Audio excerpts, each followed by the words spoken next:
honourable member for South Shore St. Margaret.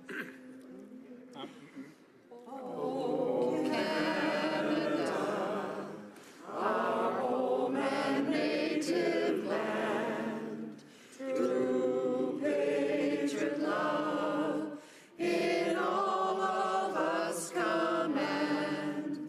Brasse porter c'est porter à toi. Dans l'histoire et tu l'épopée des plus brillants espoirs. God keep our land glorious and free. Oh Canada, we stand on guard for thee. Oh Canada, we stand on guard for thee. The House is in fine voice today. Will on ouvre les portes, let the doors be open.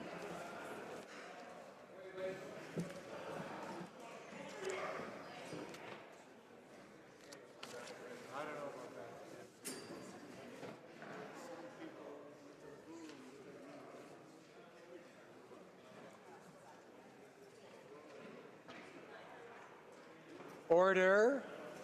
Alors, statements by members, déclaration de députés, l'honorable. The Honourable Member for Repentigny. The last 14 presidents of the ADISQ have been sounding the alarm. Quebec's music industry will be in danger if streaming platforms like Spotify... Oh, I should ask the Honourable Member to restart because my microphone was on and I don't believe hers was. Go ahead. Yes, the last 14 presidents of the ADISQ have been sounding the alarm. Quebec's music industry will be in danger if streaming platforms like Spotify and Apple Music are not properly regulated. They're calling on the federal government to make these companies contribute to our culture financially, to give artists fair compensation, and to showcase Quebec content. These are basically the same demands that the cinema and television industries made with the Netflix situation. It's time to realize that our artists are suffering during this digital transition, and our entire culture is at risk of disappearing. The solution is certainly not botched one-off agreements like the government signed with Netflix. We need a comprehensive reform of our e-commerce laws in order to force companies to respect our domestic laws here in Canada. The law should apply to everyone, period. The honourable member for Calgary Centre. Mr. Speaker, an issue that affects my riding of Calgary Centre, and in fact the entire country, is homelessness and home insecurity. Over 150,000 Albertans do not have access to adequate, safe, affordable housing. That is why I was excited this week to announce in beautiful Banff our Liberal government's investment of $10 million in 8 cost-effective, energy-efficient, affordable housing projects. Phase 1 will create up to 467 rental units. The first project is the YWCA Courtyard in Banff, a 3-story building housing 78 at-risk women. Our government understands that it's difficult, if not impossible, to build a life without a home. Project by project, our government is bringing affordable housing to Alberta. After a decade of inaction by the previous government, this type of major investment in affordable housing is long overdue. Honourable member for Sarnia-Lambton. With voting just 1 year away, I thought it was time to replay all the promises broken while people are token, so the Liberals get voted away. I'll start with the latest denial that keeps one Navy man from fair trial. And then there's the scams that's related to clams, and I'll add several more to the pile. Those tiny wee debts that became huge spending with Liberals to blame. No end is in sight from their deficit plight unless voters or CBC take aim. Their carbon tax lie is the worst. You can tell that they've really rehearsed. But it won't fix a thing, just a Liberal cha-ching to take from the taxpayer first. I certainly don't have the time to list all ill deeds in this rhyme. I've just got a minute. But the Conservatives will win it, and then life will be just sublime. We'll balance the budget, you'll see, and restore the economy, with health top of mind for all people kind to bring Canada prosperity.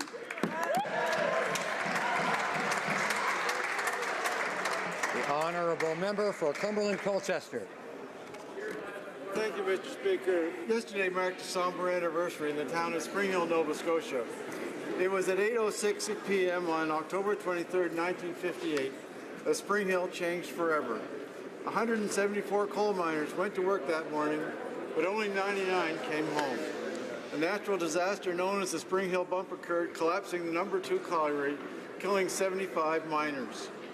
It was one of the most severe coal mine bumps in North America history, leaving many families without fathers, husbands, brothers, or uncles. The site of the now closed mine is now the Spring Hill Coal Mining National Historic Site of Canada, and a commemorative monument has been erected in Spring Hill's town centre to honour the lives of the miners lost as well as their families. I send my thoughts to Spring Hill on the 60th anniversary of the bump, and I can assure you the Spring Hillers will never forget the bravery of the miners and the rescuers from Spring Hill and the surrounding areas that went underground to save their fellow miners.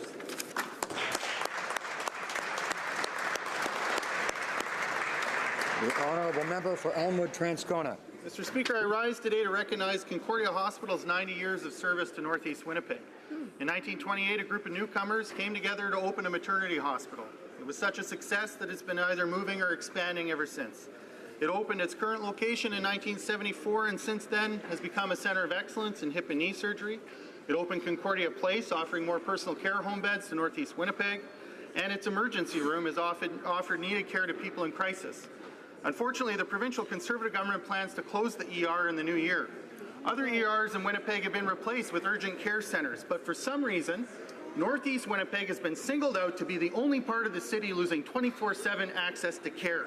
Mr. Speaker, I can tell you that people in Northeast Winnipeg have been pushing back. We deserve the same access to care as every other part of the city, and if the Conservatives cared at all about Northeast Winnipeg, they give their head a shake and keep the Concordia ER open. The honourable member for Spadina-Fort York. Mr. Speaker, the election in Toronto is over, and we have to talk about a very disturbing incident that took place during the campaign. On October 2nd, following a demonstration held by a mayoralty candidate who's a white supremacist, a fire was deliberately set at a hotel that shelters homeless families and refugees. The attack followed false and inflammatory information that was published by the Toronto Sun. Elected officials, some in this House, have argued that people being sheltered at this hotel don't have a right to be in Canada. Mr. Speaker, let me make 3 very clear points. 1, more than half the people at that hotel where it was firebombed are children. Who in their right mind targets children? 2, the City of Toronto has used hotels as emergency shelters for well over 25 years. We have a housing crisis in Toronto, not a refugee crisis. And 3, Toronto must never be governed by fear, by violence, or by racism. Mr. Speaker, everyone in this House denounces these horrible atrocities, and we demand the people responsible be brought to justice. The honourable member for Edmonton-Wetaskiwin. Today is World Polio Day, a day to shine a spotlight on international efforts to end polio. On the subject of global polio eradication, Nelson Mandela said it best back in 1996. Our aim is not merely to reduce the numbers afflicted, it is to eliminate the disease completely. No country can be safe from this disease until the whole world is rid of it. Today we're closer to that goal than ever, and Canada has played a leading role. In fact, 3 Canadian Prime Ministers, Jean Chrétien, Stephen Harper, and the current PM have been recipients of the Rotary Foundation's Polio Eradication Champion Award. This is testament to Canada's enduring commitment to this fight, working with equally dedicated partners like Rotary International, the Bill and Melinda Gates Foundation, Global Citizen, UNICEF, and Results. Here, it's all too rare for us to find common ground, but in uniting around the efforts of the Global Polio Eradication Initiative, we've done so, and the world is a better place for it. Now we need to finish the job once and for all. The honourable member for St. John's East. Mr. Speaker, since Watson and Crick decoded the double helix shape of deoxyribonucleic acid, Scientists and policymakers alike have been dreaming of the benefits this discovery would have in the real world. New DNA sequencing and computing tools have caused an inflection point in DNA research, and there's now an unsurpassed opportunity to leverage the value of genetics in our daily lives. Since 2000, Genome Canada has led the way as a vital partner in helping the Government of Canada deliver on our national potential in genomics. In particular, Genome Canada has helped us leverage $1.5 billion of federal funding to well over $3 billion, including provincial government and industry partner support. I would particularly like to thank Genome Canada for launching a leading environmental genomics facility in my riding of St. John's East called eDNA Tech. I invite all members to join Genome Canada on Parliament Hill today, where their scientists will be available to teach us about their exciting industry. Thank you, Mr. Speaker. The Honourable Member for Dorval, Lachine, LaSalle. Mr. Speaker, today, students from the Collège Sainte-Anne are on the Hill. This institution is in my riding, in Lachine. The Collège Sainte-Anne has a long history. In May 1861, the Nuns of Sainte-Anne, which was founded in 1850, took possession of the Simpson Manor at a time when women didn't have the right to express themselves or even to get an education. Sister Marianne was a trailblazer in inaugurating that institution. She inspired future generations of women to have access to education. This institution, which was the oldest school in Quebec, became a symbol of progress for women. The love and courage of Sister Marianne allowed generations of girls and women to have an education and to make a contribution to improving society. Thank you very much, Mr. Speaker. The Honourable Member for Calgary-Nose Hill. October 28th marks the 100th anniversary of the founding of Czechoslovakia. Citizens of both the current Czech Republic and Slovakia celebrate this day. Czechoslovakia peacefully dissolved into the Czech Republic and Slovakia in 1993. This Velvet Revolution was a non-violent transition of power that happened in the wake of demonstrations against the communist regime. This revolution ultimately ended the dictatorial single-party governance in Czechoslovakia, giving both new nations their independence and sovereignty. Today, these two countries live peacefully side by side in prosperity and together share a special 100th anniversary. As chair of the Canada-Slovakia Parliamentary Friendship Group and as a proud Canadian of Slovak heritage, I want to take today to wish all of those celebrating here in Canada and abroad a happy 100th anniversary of the founding of Czechoslovakia. Gratulia.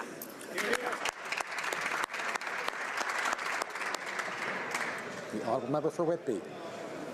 Thank you, Mr. Speaker. I rise today on World Polio Day to recognize the efforts of governments, health workers, partners, donors, and volunteers who are working hard to stop this virus for good.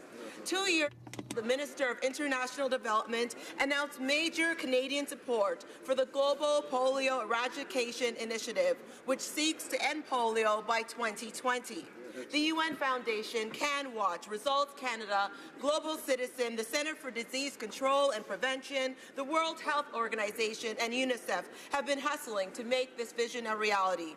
Rotary International has also been doing heavy lifting, and I want to thank all Rotarians, especially the ones in Whitby, who are leading the fight. Canada has long been a champion for global health and polio eradication. I think every member in this House would agree. Let's keep taking bold steps to end polio. Thank you.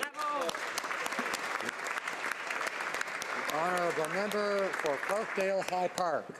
Mr. Speaker, this week is Access to Justice Week. Launched by the Action Group on Access to Justice, the goal is to ensure that our justice system addresses the needs of all Canadians, including the most vulnerable who either exist on the periphery of our system or are victimized by it.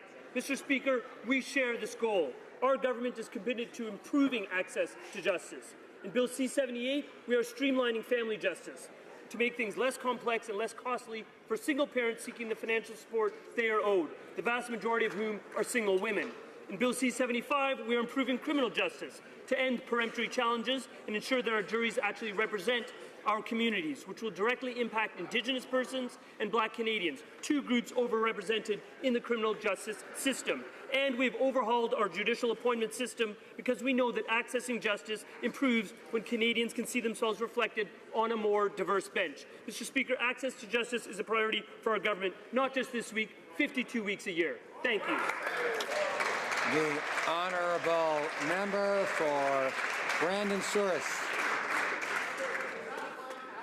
Mr. Speaker, yesterday we found out the details of the Prime Minister's forced plan to raise people's taxes, and sure enough, it looks like rural Canadians are going to be bearing the brunt of this ill-thought-out tax grab. At every turn, this Prime Minister has failed rural Canadians. When you live in a rural community, you sometimes have to drive long distances to get to work, to drop your kids off at school, to go to the grocery store to buy groceries, or even to go to a medical appointment. Rural Canadians don't have the same transportation options of someone living in an urban area.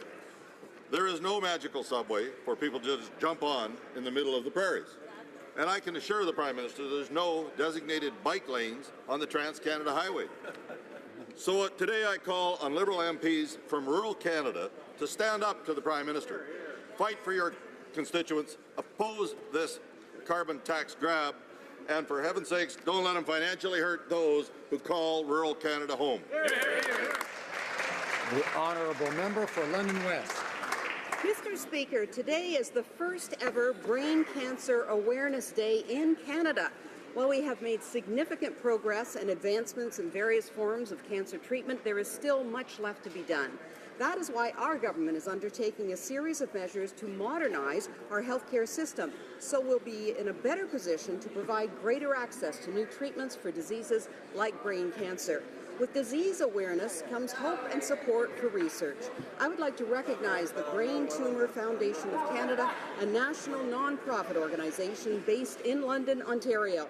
This week they launched Hats for Hope, a nationwide brain cancer awareness campaign calling on all Canadians to show support for increased brain cancer research. I extend my thoughts and support for all Canadians impacted by brain cancer. Together we can make a difference. Thank you. The honourable member for Saint-Hyacinthe-Bagotte. Mr. Speaker, a recent study has revealed that over a third of women who have used shelters have brain lesions resulting from domestic violence. Sadly, no one ever talks about this. All too often, women who suffer domestic violence are women with disabilities. But we never talk about that either. And I want to thank the Disabled Women's Network of Canada for their work on this issue. As we study the Accessibility Act, it's time for us to ensure that women's shelters have the resources they actually need. But this government promised to ensure that women fleeing domestic violence don't run out of options. They promised to increase funding to these shelters for women. So it's time that we give shelters all the resources they need and to ensure that all women will have doors open to them all across the country at all times. Member for Saskatoon Grasswood. Mr. Speaker, Canadians continue to face the consequences for the Prime Minister's continued failure. Now he's forcing a carbon tax on provinces that don't have a Liberal-approved climate plan. Now we've heard all along them say how well BC carbon tax is doing out west. Well, the truth is that despite having the highest carbon tax in this country, emissions in that province continue to rise. In fact, the only thing the tax has done in BC is force British Columbians to pay more for gas than anywhere in North America. Earlier this week, the Prime Minister actually said this tax would be revenue neutral. Now, only a Liberal could say with a straight face that a new tax would leave more money in your pocket.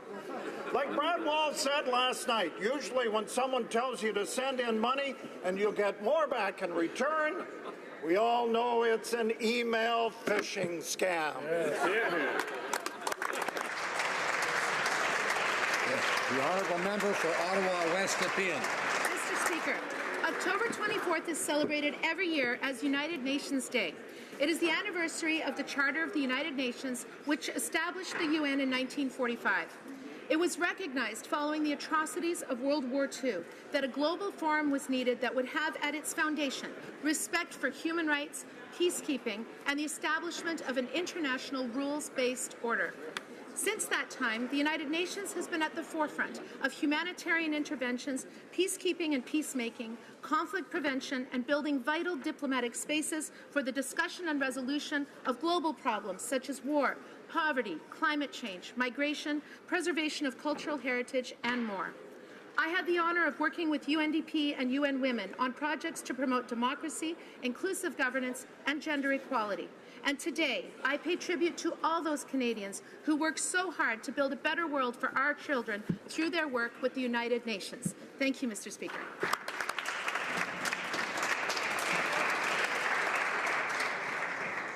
Oral questions. Questions orales. The Honourable Leader of the Opposition.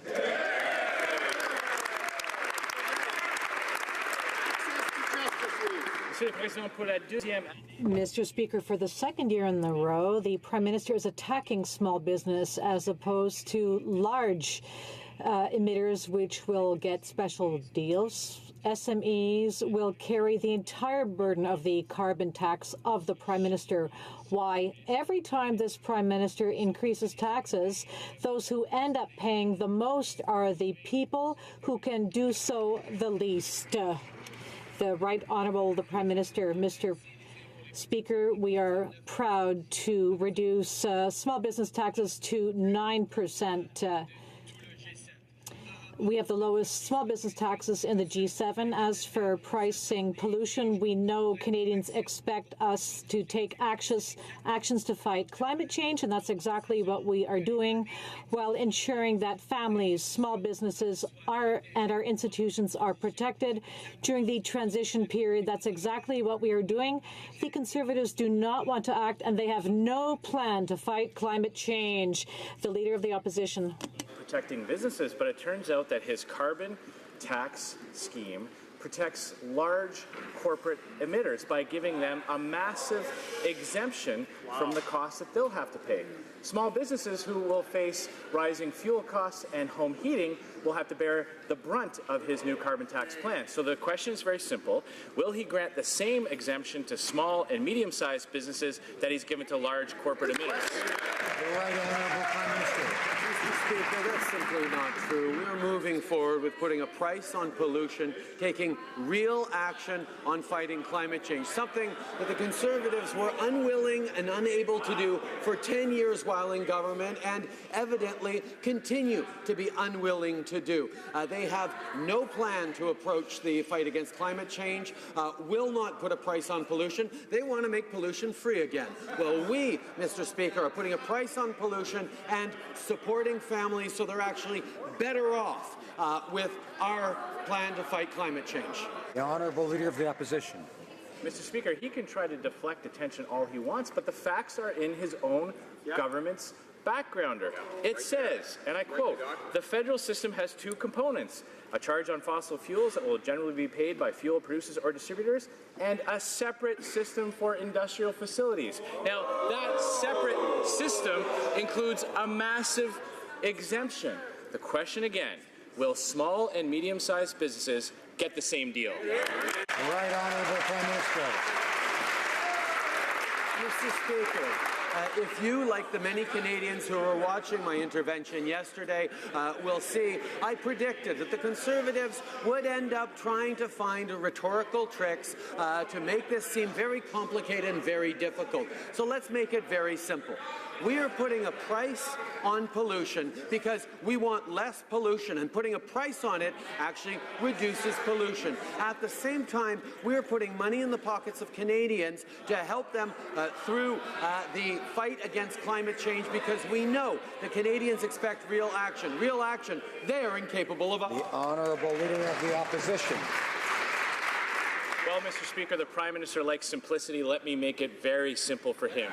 His own documents show that he has a separate system that includes a massive exemption for large corporate emitters who can afford well-paid government lobbyists. Small businesses that are the backbone of this economy will face higher fuel costs and higher heating costs. Right. Will those same businesses, this is very simple, get the same deal? The right honourable Prime Minister.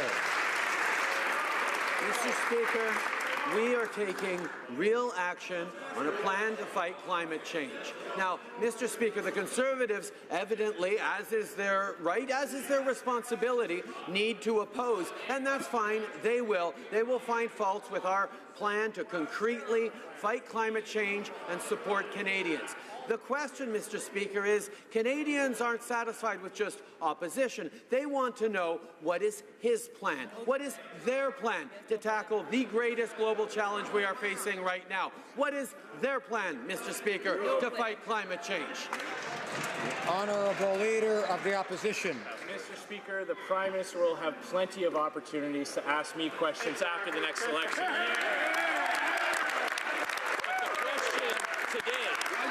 The question today is very simple. He can act all he wants, but he can't act his way out of this one.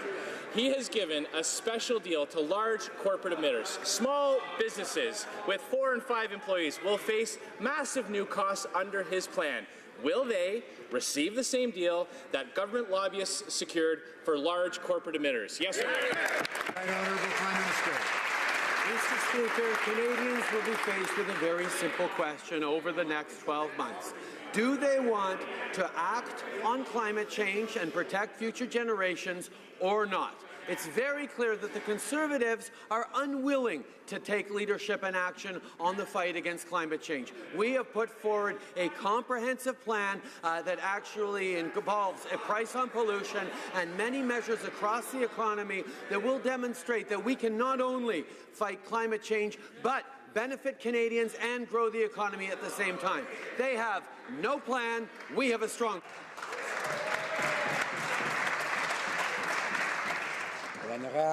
The member for Rimouski, Nejet, Témiscouata, Les Basques. Mr. Speaker, Aboriginal communities and environmental groups in British Columbia yesterday denounced the new Trans Mountain assessment process. They denounced the government's haste, which wants the process to end by the end of February. They denounced botched consultations, which will lead to another botched evaluation. According to the Grand Chief of the Union of BC Indian Chiefs, Stuart Phillip, the new process is worse than the old one. Are the Liberals creating a skewed process to get to yes? The Right Honourable the Prime Minister. Mr. Speaker, we are following the plan presented by the court in order to move forward in the right way for this project. We know that to move forward, we have to take real measures to protect the environment and to hold meaningful consultation with First Nations. The former government did nothing for 10 years. It was unable to bring our resources to markets other than to the U.S. It's important for us to diversify our economy, and we're doing it the right way. The member for Rimouski, Nejet, Témiscouata, La Basque. 4 months for meaningful consultation? I don't think so. The more time goes by, the more Canadians realize that the Liberals did not negotiate a good agreement with Mexico and the U.S. The price of drugs will go up. Supply management has been weakened again. Steel and aluminum tariffs might not be lifted. Entrepreneurs, workers, and farmers feel they've been left behind by this government. So, Mr. Speaker, why have Liberals rolled over instead of standing up for Canadians? The Right Honourable the Prime Minister. On the contrary, Mr. Speaker, over the last year and a half, we said that we would defend the interests of Canadians above all else, and that we would work constructively and we would be firm. The agreement in principle will eliminate uncertainty for farmers and investors and will improve workers' rights in North America. This means that NAFTA will be modernized for the 21st century, and I would like to thank all Canadians again who stood by us even during difficult times. Upholding this week shows 47% of Canadians feel the USMCA is a disappointment. Liberals can repeat the same tired lines on this deal, but Canadians aren't buying it. Instead of standing strong, they saw their government make concession after concession at the negotiating table. Concessions that have put their jobs in peril. Concessions that rendered their businesses more vulnerable. Concessions that have made drugs more expensive. This is not how you stand up for Canadians. How can this Prime Minister say he is proud of this deal when Canadians are going to pay the price? Right Honourable Prime Minister. Mr. Speaker, just a few weeks ago, I was meeting with workers who were telling me what a great deal this was, how reassured there was. Where were those workers? In the Windsor area, Mr. Speaker. Folks in Windsor in particular are extraordinarily pleased that we have secured access to the North American market for their jobs, for their industries. We have made sure that we continue to invest in manufacturing across this country, including in the Windsor-Essex area, because we know those are good middle-class jobs that we have protected for generations to come. The honourable member for Skeena-Bulkley Valley. No, Speaker, when it comes to recycling, we can all get behind that, but when it comes to the Trans Mountain Pipeline, this Liberal government has taken things to extremes because he's recycling the same broken process that has already failed us. Indigenous leaders, environment groups, local leaders blasted his so-called new pipeline review, calling it rigged with impossible pipelines. Thrown out by the courts, rejected by Indigenous leaders, and a clear threat to our coastline. The only real question is, how much longer will he recycle his flawed, failed, and flagrantly inept process before he just finally gives up on the whole thing? Yes. The Right Honourable Prime Minister. On the contrary, Mr. Speaker, we are actually following the blueprint put forward by the court to move ahead with this project in the right way. We understand that moving ahead in the right way means taking real measures to protect the environment and engage in meaningful consultations with Indigenous peoples. Not doing either of those things is why the previous government, for a decade, was unable to get resources to markets other than the United States. We understand the importance of diversification, and we will do it in the right way. The Honourable Leader of the Opposition. Well, Mr. Speaker, it's not just Conservatives who believe that this new carbon tax will be hard on small businesses. Here's what the Canadian Federation for Independent Business had to say about this new tax. He said, quote, they already picked a fight with business owners with the small business tax changes in 2017, and now it looks like there will be another big one in 2018. This is the Prime Minister that accused small business owners of being tax cheats and who granted special deals to big corporations as he went after small business owners. So the question once again is, will small and medium-sized businesses get the same exemption that big corporate emitters got? Right Honourable Prime Minister. Mr. Speaker, once again, small businesses across the country rejoice at the fact that we lowered small business taxes to the lowest rate of anyone in the G7. As of this January 1st, 9% will be small business taxes, Mr. Speaker. We support small businesses and will always do so. But we also understand that Canadians are concerned about climate change, about wildfires, about floods, about droughts, about increased hurricane activity south of us. These are the things that worry Canadians. That's why we are taking real action. Unfortunately, the Conservatives have no plan and are not doing anything. The Honourable Leader of the Opposition. Order. Well, Mr. Speaker, former Premier Brad Walsh said it best when he said, normally when someone tells you that if you send in money, you'll get more back in return, it's an email from a Nigerian prince. But the bad news for Canadians is that it's actually coming from their Prime Minister. They expect suburban moms and dads to believe that a measly $12.50 a month per taxpayer will cover higher fuel costs and higher home heating costs. Now, if the Prime Minister believes that to be the case, why won't he finally table the documents that show the true cost of the carbon tax for those very same families? Right Honourable Prime Minister. Mr. Speaker, you'll excuse me, I find it a bit rich for them to be asking us to table documents when they haven't even put forward any plan at all to fight climate change. Canadians expect leadership. Canadians expect action. But you know what? Maybe they... Order. As one member just said, he couldn't hear a thing. It was very hard to hear the answer, and I'd ask members to restrain themselves. It's important that we hear the questions. it's important that the questions can be aggressive and the answers as well. Both, those are important. We don't always like what we hear here, but we have to listen despite that because we're civilized. It's a democracy. Reasonably civilized. How's that? Order. The Honourable Prime Minister has the floor. Right Honourable Prime Minister. The Leader of the Opposition mentioned earlier that he hopes to be on this side of the House after the next election. The fact is, Canadians will not allow him to get there if he doesn't show real leadership on climate change, on taking the necessary...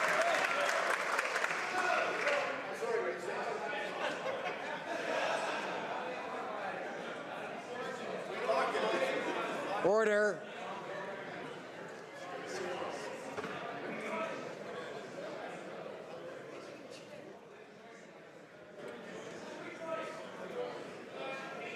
Order. The President of the Treasury Board isn't helping. And nor are lots of others. The Right Honourable Prime Minister has the floor. Mr. Speaker, it is obvious that the Conservatives have no plan to fight climate change. They want to make pollution free again. We are putting forward real and concrete action to help Canadians create the jobs and protect their future generations. This is something that we take very, very seriously. But just like for 10 years under Stephen Harper, they were unwilling and unable to act on the environment. They continue to be unwilling and unable to take on climate change. The Honourable Member for Carleton. Well, now the Prime Minister says that small businesses should rejoice at his tax increases, Mr. Speaker. First of all, they should rejoice, according to him, that he is punishing them for saving money within their companies, that they should rejoice for sharing the work and earnings of their business with family members who contribute. And now he wants them to rejoice that they'll have to pay higher energy costs because of his tax. Simple question. And we'll all rejoice if he finally answers it. Will small businesses get the same exemption as large industrial emitters under his plan? Right Honourable Prime Minister. Mr. Speaker, unlike Conservatives, we believe that emissions need to go down, and we need to continue creating good middle-class jobs for Canadians and support small businesses. And now, what the Conservatives are saying is factually wrong. We have set a target for industry to reduce pollution. And if they fail to meet that target, they pay the price. If they do better, for example, through innovation, they are rewarded. Our plan will also give money directly to households where the federal backstop applies. The only mystery here is why haven't the Conservatives put forward their plan? No plan. The Honourable Member for Carleton. Actually, what his own government documents state is that so-called target is a 90% exemption for large industrial emitters. We've simply asked if small businesses will get the same exemption. We have had no answer.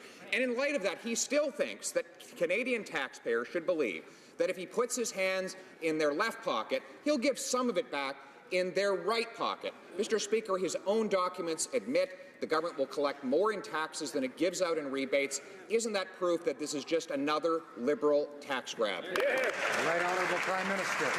On the contrary, Mr. Speaker, that's simply not true. We are ensuring that we are returning all the money collected from the price on pollution to the jurisdiction in which it was collected. That is a commitment we have made in law. Of course, a law the Conservatives voted against, a law the Conservatives continue to scoff at because they have no approach to fight climate change. They do not think it matters to fight climate change. We'll tell that to folks in BC suffering through forest fires every summer. Tell that to folks in Saskatchewan dealing with floods. Tell that to the droughts people are facing in Manitoba. Tell that to the folks across the country who know that climate change is real.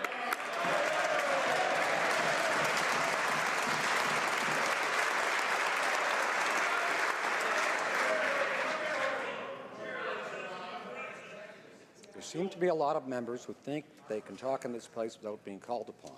There's always the danger they won't be called upon for a while. The member for Carleton has the floor. Well, listen carefully to his wording.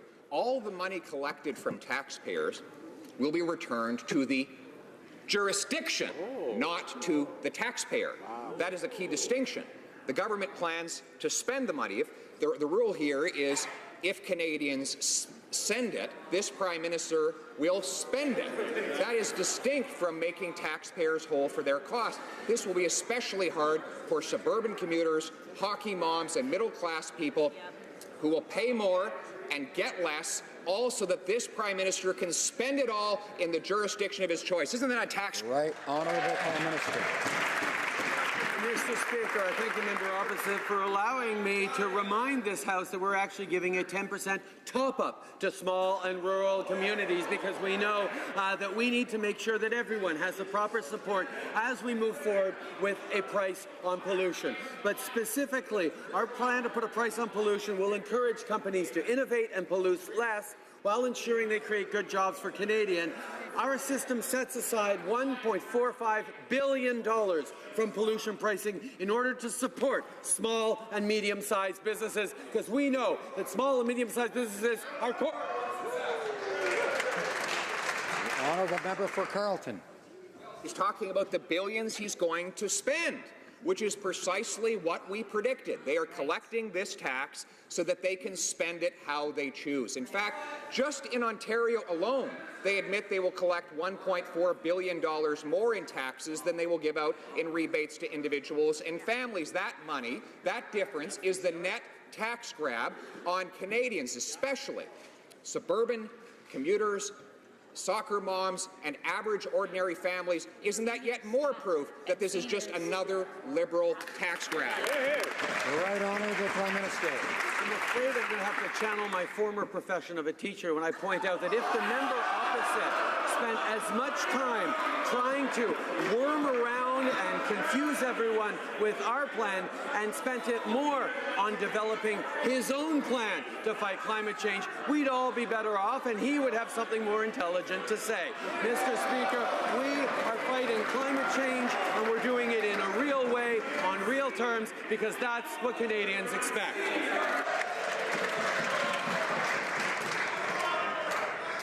The honourable member for Victoria. The public health emergency caused by opioids is having devastating impacts on our families. Even our life expectancy is declining due to this crisis. The U.S. has already secured criminal pleas, along with dozens of states, over $600 million in damages from opioid manufacturers. Yet the Liberals have taken no steps to investigate potential violations of Canadian law or pursue civil damages. We need justice and accountability. Will the government launch now an investigation into the role drug companies may have played in fueling the opioid crisis in our country? The honourable Prime Minister. Speaker, we are deeply concerned about the tragic effects that the opioid crisis has had across this country. Our response to this national public health crisis is comprehensive, compassionate, and evidence-based. We're making major investments in harm reduction services and working closely with provinces and territories to support those on the front lines. We're also working with partners to turn the tide of this crisis by committing new resources to improve and broaden access to treatment, by supporting innovative approaches, and from fighting the stigma related to opioid use. The honourable member for Vancouver Kingsway. In addition to the devastating toll that opioids are having on families across Canada, our public system has been severely stressed as well. Frontline responders, overdose prevention services, emergency room staff, treatment centres have all borne an enormous cost. And while opioid manufacturers have reaped billions in profits, the public has been left with massive costs from these addictive and dangerous substances. Mr. Speaker, U.S. governments have recovered over $600 million in damages, and British Columbia has just launched a lawsuit to protect taxpayers. Will this government join it? Right honourable Prime Minister.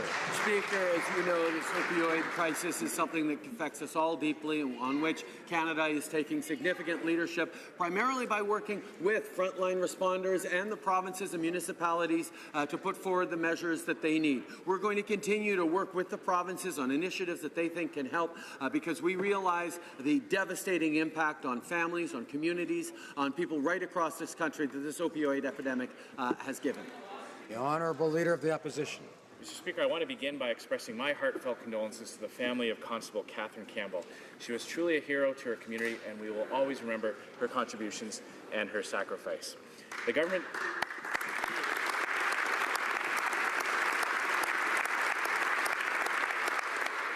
The government is changing the policy that led to Catherine's killer, Christopher Garnier, receiving benefits from Veterans Affairs, even though he never actually served in the Canadian Armed Forces. But they have refused to intervene and revoke those benefits for Garnier himself. Now, Catherine Campbell's parents are visiting Parliament Hill today, so I wonder if the Prime Minister could explain why he's putting the interests of Catherine Campbell's killer ahead of the interests of Canada's veterans.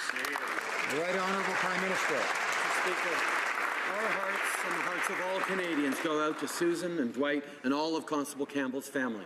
I know that the Minister of Veterans Affairs and the member from Central Nova have reached out and conveyed that to them directly. The Minister has increased the level of scrutiny, and the Department is addressing its existing policy in relation to treatment of family members under extenuating circumstances, such as conviction of a serious crime. This will ensure we continue to support veterans and their families who need our help. The Honourable Member for Prince George. Chris Garnier is still in jail receiving treatment that veterans and first responders should get. Yesterday, Catherine Campbell's mother said, "I cannot believe that a government would condone a convicted murderer receiving treatment that veterans and first responders deserve." Incredibly, despite their loss and immeasurable pain, all the Campbells want is that our first responders and our veterans come first and get the help that they need, not convicted murderers.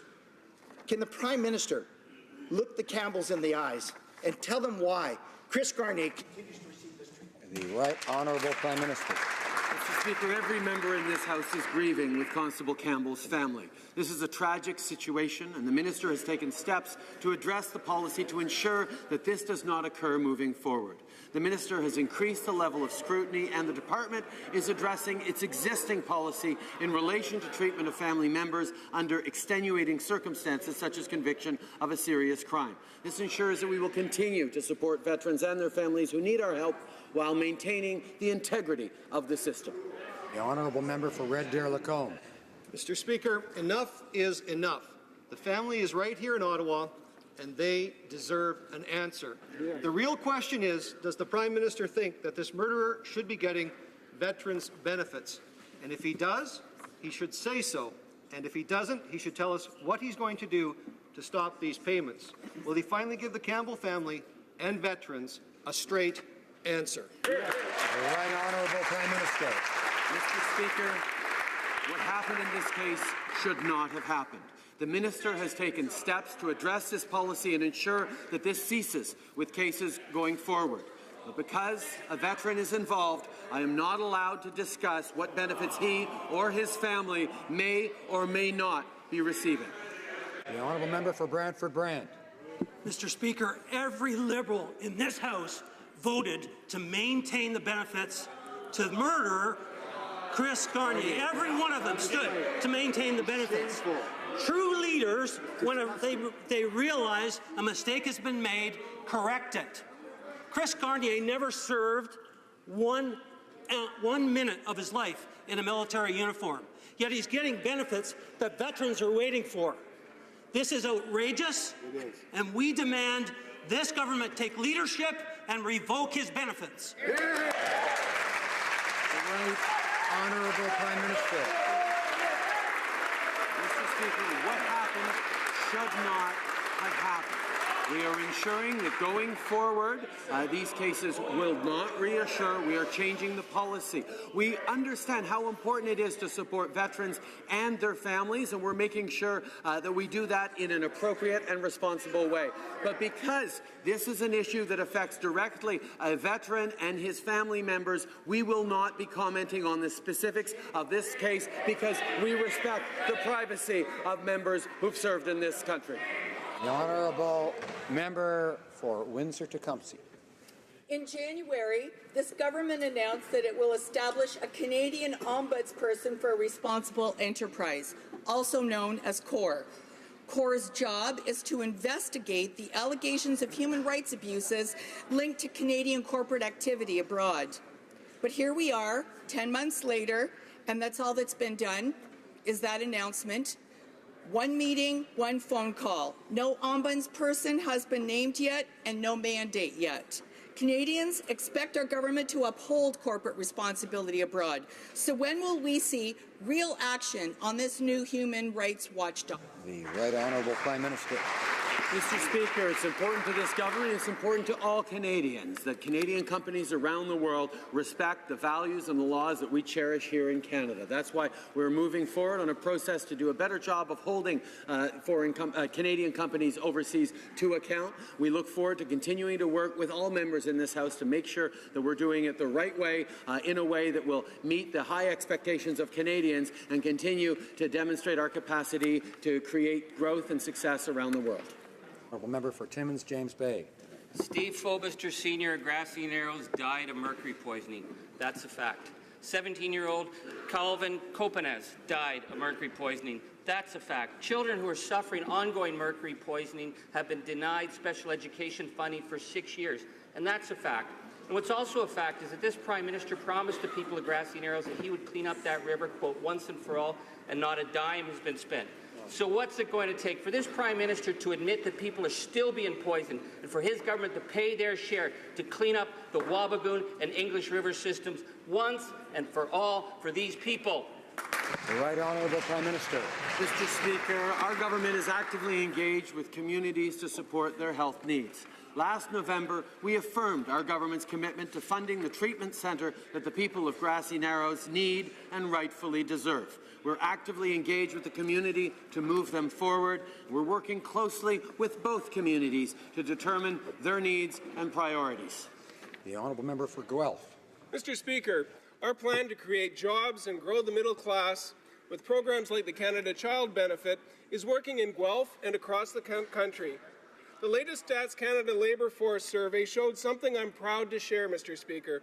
The City of Guelph has the lowest unemployment in Canada at 3.6%. Can the Prime Minister update this House on more highlights from the latest Statistics Canada Labour Force survey and the success that Canadians across Canada are experiencing?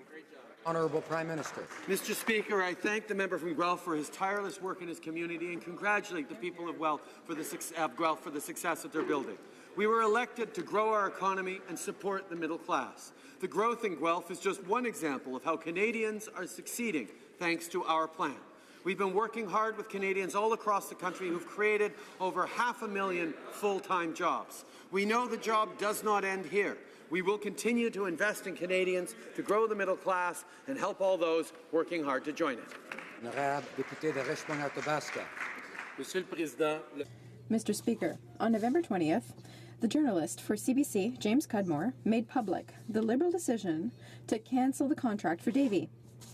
Like magic, 2 months later, he was hired by the Office of the Minister of Defence as a political advisor.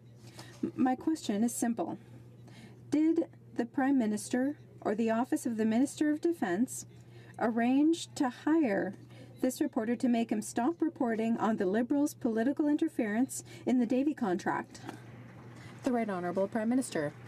Mr. Speaker, the details regarding hiring have already been provided to the Leader of the Opposition in the House.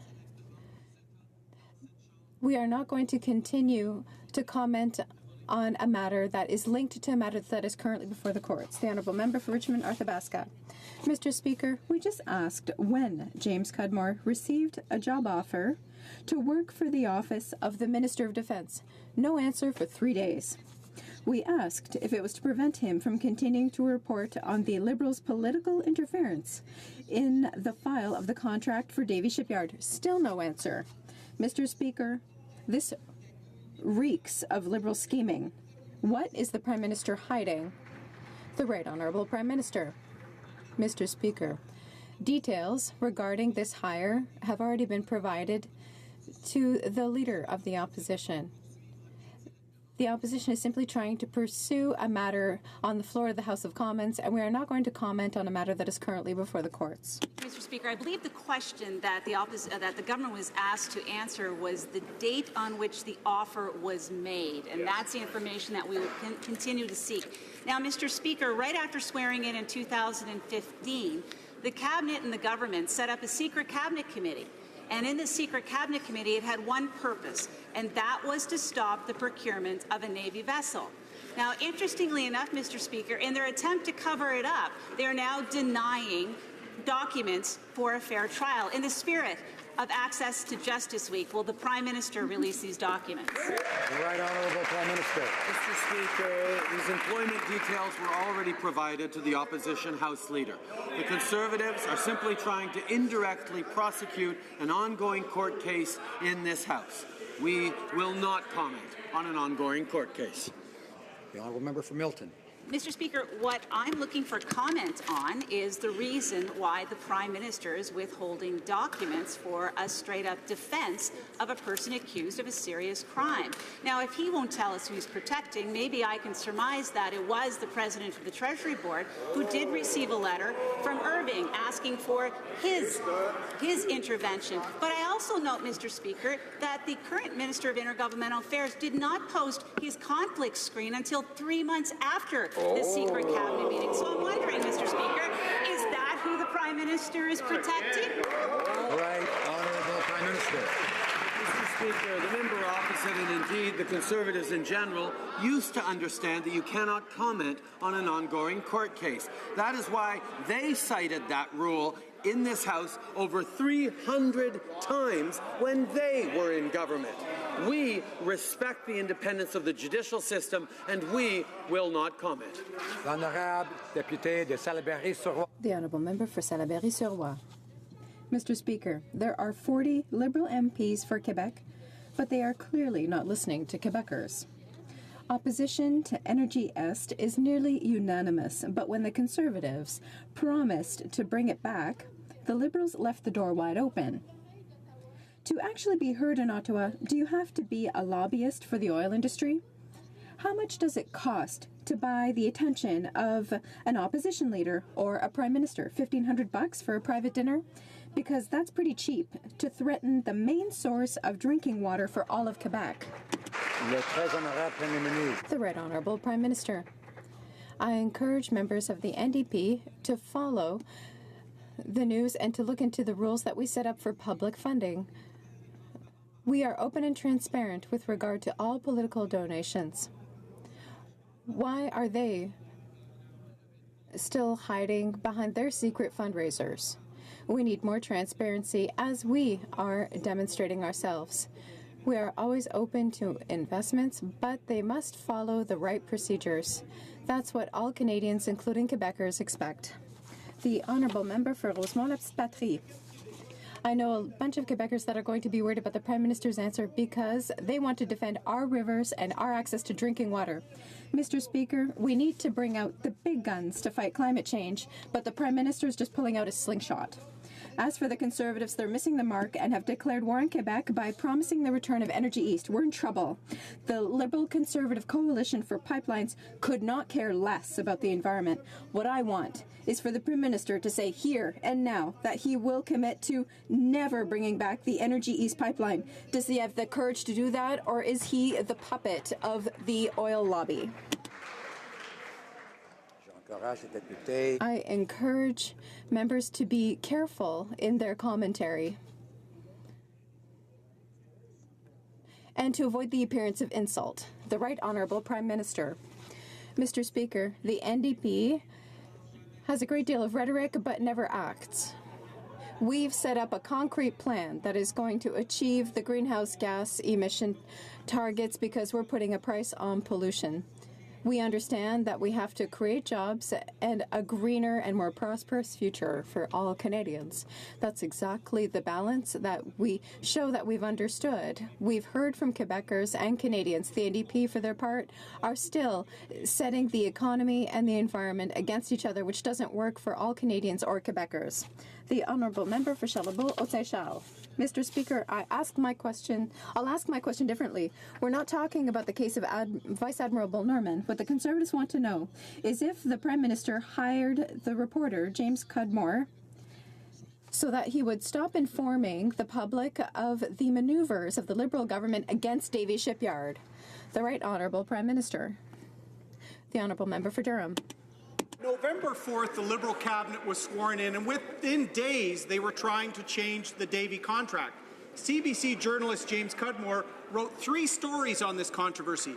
The last one was on December 21st, and January 8th, he left his job with the CBC. The Prime Minister is trying to be cute here, Mr. Speaker. On what day was James Cudmore offered a job, and who in his office offered that job? Was it on Christmas Day? Give us the day, through you, Mr. Speaker, when James Cudmore was offered a job. Right, Honourable Prime Minister. Mr. Speaker, as I said, employment details have already been provided to the opposition House Leader. The Conservatives are simply trying to indirectly prosecute an ongoing court case in this House. We will not comment on an ongoing court case. For Durham. Order. Mr. Speaker, if the Prime Minister suggests he's provided that information, we're suggesting he has not, I would ask him to table the documents they've shared on what date he was offered a job, Mr. Speaker. What is really concerning about this is the James Cudmore stories led to a Privy Council investigation in January. That investigation revealed 6 separate leaks and 73 people that knew the details of the Liberal cabinet meeting. I want the Prime Minister to tell this House how many of those 73 were Atlantic Liberal MPs. Right, Honourable Prime Minister. Mr. Speaker, on this side of the House, we respect the independence of our judicial system. It is out of respect for that independence that we will not engage with the Conservatives' prosecution of this case on the floor of this House. It would be inappropriate for me to comment on an ongoing court case. The Conservatives well know that because they made that clear over 300 times when they were in government. The Honourable Member for Brampton South. Mr. Speaker, October is the Breast Cancer Awareness Month, and rightfully so. As we know, across Canada, 1 out of 8 women will receive the diagnostic of breast cancer during her lifetime. Research is a key. And my question for the Prime Minister, can the Prime Minister inform this House of the action taken by the government regarding breast cancer? Right, Honourable Prime Minister. Speaker, I thank the member from Brampton South for her hard work and her advocacy on this important issue. Thousands of Canadians have joined walks in their cities and communities, with many others who have also been impacted by breast cancer. This month, let's all learn more about breast cancer, starting with prevention and screening. We recognize the importance of research and support organizations like Canadian Partnership Against Cancer, with close to $50 million annually. To all survivors and families who've lost loved ones, we will not stop until we find a cure.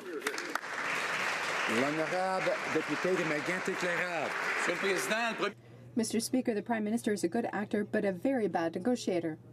Just ask dairy, egg, and poultry farmers in Quebec and Canada who were sacrificed at the negotiating table with the United States. The President of Dairy Farmers of Canada was clear. We fail to see how this deal can be good for the 220,000 families who depend on dairy for their livelihood. A good negotiator prepares. A good actor rehearses. Can the Prime Minister tell us which studies he used to decide to abandon Canadian farmers? The Right Honourable Prime Minister. Mr. Speaker, the agreement with the United States and Mexico preserves and maintains supply management. Its future is no longer in question. When it comes to markets, we promised farmers that they would be entirely compensated and fairly compensated. The changes made are similar to those of the Trans-Pacific Partnership, which was celebrated by the Conservatives. Supply management is protected. Farmers will be compensated. As always, the Conservatives are just playing politics. Okanagan, West Kootenay. Mr. Speaker, this spring there were 2 significant sulfuric acid spills from transport trucks in Trail, BC. Over 1,000 cars that drove through the spills had to be written off because they were unsafe to drive. And the Trail Fire Department lost 2 of their trucks. A smaller spill happened again in September. Regional authorities are deeply concerned that Transport Canada does not have the staffing capacity to effectively deal with incidents like this. And is Transport Canada investigating these acid spills, and what enforcement actions will they take to resolve the issues faced by local residents and governments? Right Honourable Prime Minister. Speaker, obviously we take this situation seriously. This is something that, of course, Transport Canada is looking at. We know the protection of communities right across the country, protection of citizens is one of the fundamental responsibilities of any government, and one which we take very seriously. L'honorable député de Laurentides-Labelle. Mr. Speaker, as a member of PROC, I'm proud of the work that's been accomplished on updating our Elections Act. As part of the review of the Chief Electoral Officer's report after the 2015 election, the committee published 3 interim reports that include some recommendations. We are pleased to have completed clause-by-clause study and to see the bill return to the House this week. Can the Minister inform the House of measures that our government is taking to follow up on its commitment to reinforce openness and fairness in Canada's democratic institutions? The Right Honourable Prime Minister. I would like to thank the member for Laurentides-Labelle for his work on the Procedure and House Affairs Committee. This bill follows up on more than 85% of the recommendations made by the Chief Electoral Officer. We're going to improve transparency, make voting more accessible, and protect Canadians' privacy. While Conservatives had removed the right to vote from many Canadians, we believe that our democracy is better and stronger when more Canadians can participate. That's exactly what we are going to do, Mr. Speaker. For Milton. Thank you, Mr. Speaker. On May 3rd of this past year, I rose in the House to ask a question that was supposed to be asked by our colleague Gord Brown, and I wanted to know whether or not there was going to be compensation for the forgotten thalidomide survivors coming from the promised spring budget. The Prime Minister said on that day we will have more good news to share shortly on this issue. They're still suffering, Mr. Speaker, so I'm following up on the question today. When will the Prime Minister do the right thing and honor the word he gave us on May 3rd? The Honourable Prime Minister. Mr. Speaker, Canadians who suffered from the ill effects of thalidomide are of real concern to all of us. That is why we stand united in wanting to do right by them. We are working with them, ensuring that it actually gives them the proper support. The Honourable Member for Regina Louvain. Mr. Speaker, with climate rebates, the Prime Minister has offered more money to Saskatchewan people, but our Premier has responded with more problems. A solution would be to extend the federal carbon price to the carbon content of imports from countries that do not price emissions. Will the Prime Minister enact a carbon tariff to ensure a level playing field for Canadian workers and to collect more revenue which could fund greater rebates? Right Honourable Prime Minister. Mr. Speaker, for 2 years we worked with premiers right across this country, including the premiers of Saskatchewan, to establish a way forward on putting a price on pollution that would fight climate change and support families through this important transition in our economies. Unfortunately, Saskatchewan and other provinces decided not to move forward with a concrete plan to fight climate change, and therefore we are moving forward with our national plan. Alors, je voudrais signaler aux députés la... I'd like to signal to members the presence in the gallery of Canadian astronaut David Saint-Jacques. Mr. Saint-Jacques will be taking off to the International Space Station in an upcoming mission.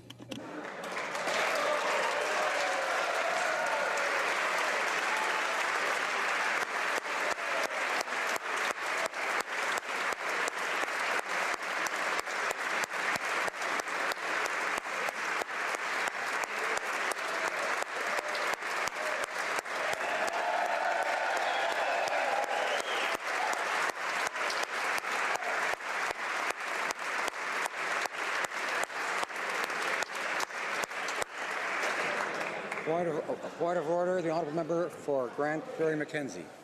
Mr. Speaker, coming out of question period, I do have a point of order. The Prime Minister stood in his place and declared that on some previous date, the Prime Minister's office had contacted the House Leader's office to tell her office on which day James Cudmore was offered a job. I can tell you, Mr. Speaker, that is unequivocally untrue, and I'd ask the Prime Minister to table the evidence.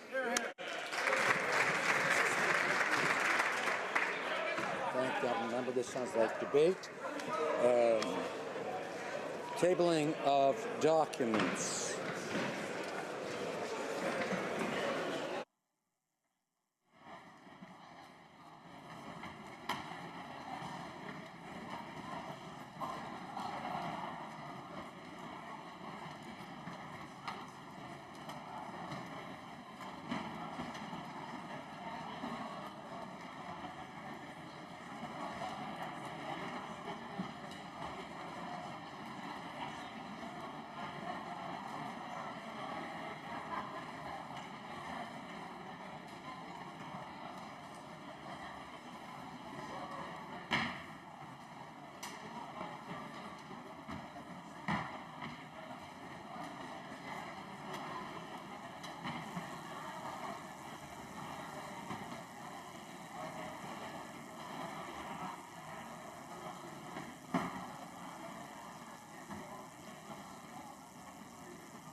allowed. I ask members to take their conversations into the lobbies or elsewhere.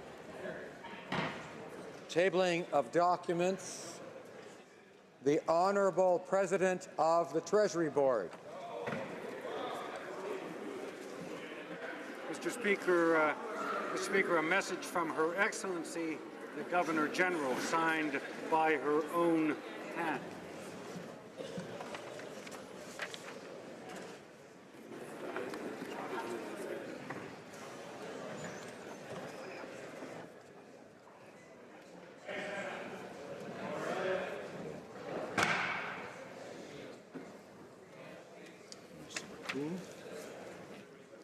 Her Excellency the Governor-General transmits to the House of Commons the Supplementary Estimates A of sums required to defray expenses of the federal public administration for the fiscal year ending March 31, 2019, and in accordance with Section 54 of the Constitution Act 1867, recommends these estimates to the House of Commons. October 22, 2018.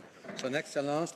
Her Excellency the Governor-General transmits to the House of Commons the main estimates A with the necessary funding for the public administration for the fiscal year ending March 31st, 2019, and pursuant to Section 54 of the Constitution Act 1867, recommends these estimates to the House of Commons on October 22nd, 2018. The Honourable Parliamentary Secretary to the Government House Leader. Yes, thank you, Mr. Speaker. Pursuant to Standing Order 36(8), I have the honour to table in both official languages the government's responses to 3 petitions. Dépôt de projet de loi émanant du gouvernement. Introduction of government bills. Statements by ministers. Reports from interparliamentary delegations. Presenting reports from committees. The Honourable Member for Toronto Danforth. Thank you, Mr. Speaker. I have the honour to present in both official languages the 14th report of the Standing Committee on Canadian Heritage, entitled Bill C-376, an act to designate the month of April as Sikh Heritage Month. The committee has studied the bill and has decided to report the bill back to the House without amendment. Member for Battle River Crowfoot. Thank you, Mr. Speaker. I have the honour to present in both official languages the 52nd report of the Standing Committee on Public Accounts, entitled Report of the Message of the Auditor General in the 2018 Spring Reports. Pursuant to Standing Order 109, the committee requests that the government table a comprehensive response to this report. Thank you, Mr. Speaker. Introduction of private members' bills. First reading of Senate public bills. Motions. Presenting petitions. The Honourable Member for Sherwood Park, Fort Saskatchewan. Thank you, Mr. Speaker. I'm pleased to be able to table today a petition signed by thousands of Canadians drawing attention to the plight of Afghanistan's religious minorities, in particular the Sikh and Hindu communities. This petition calls for the government to do more to advocate with her Afghan counterpart for the rights of these minorities, and it also asks the Minister of Immigration, Refugees and Citizenship to use the powers granted him to create a special program to help persecuted minorities in Afghanistan. The community here in Canada is ready to sponsor these communities. It's been 3 years. It's time for action. Thank you. Honourable Member for Windsor-Tecumseh. Thank you, Mr. Speaker. I, too, rise with a petition on behalf of concerned Canadians that are raising awareness about the urgency of the situation of minorities from Afghanistan.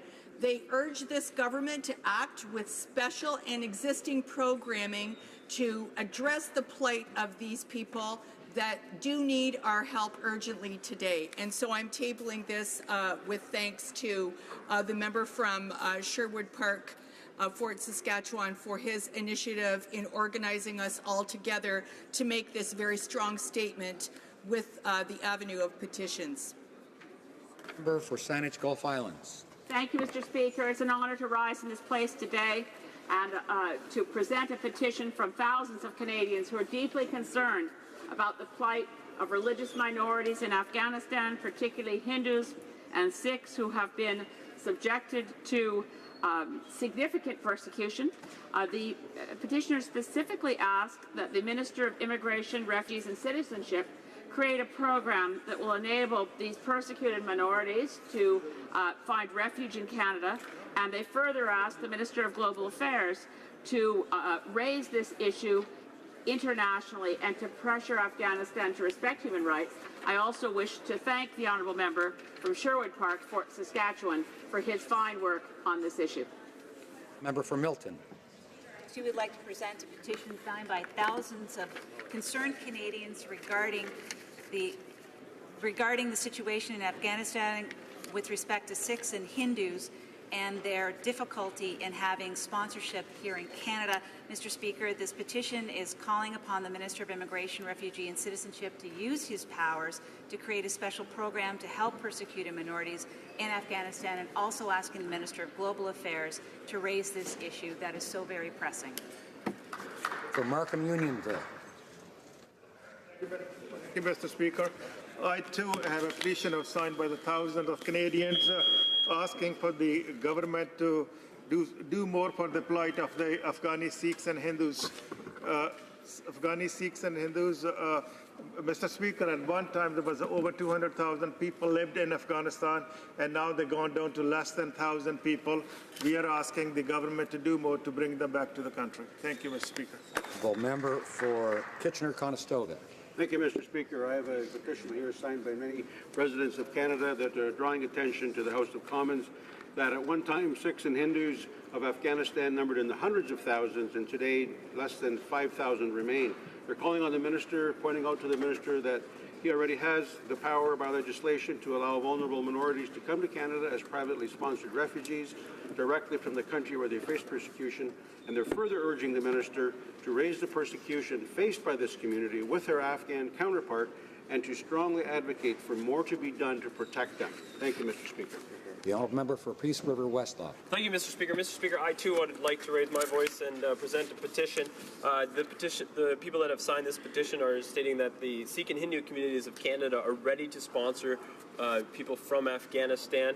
Sikh and Hindus have been persecuted in Afghanistan, and the people that have signed this petition would like the government to do something about it. Thank you, Mr. Speaker.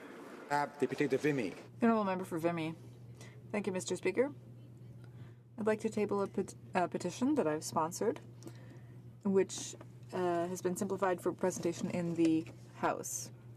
It has to do with the rights of women and calls on the Government of Canada to take action with private and public organizations to increase the representation of women on corporate boards so that they can achieve parity and avoid all sexual discrimination.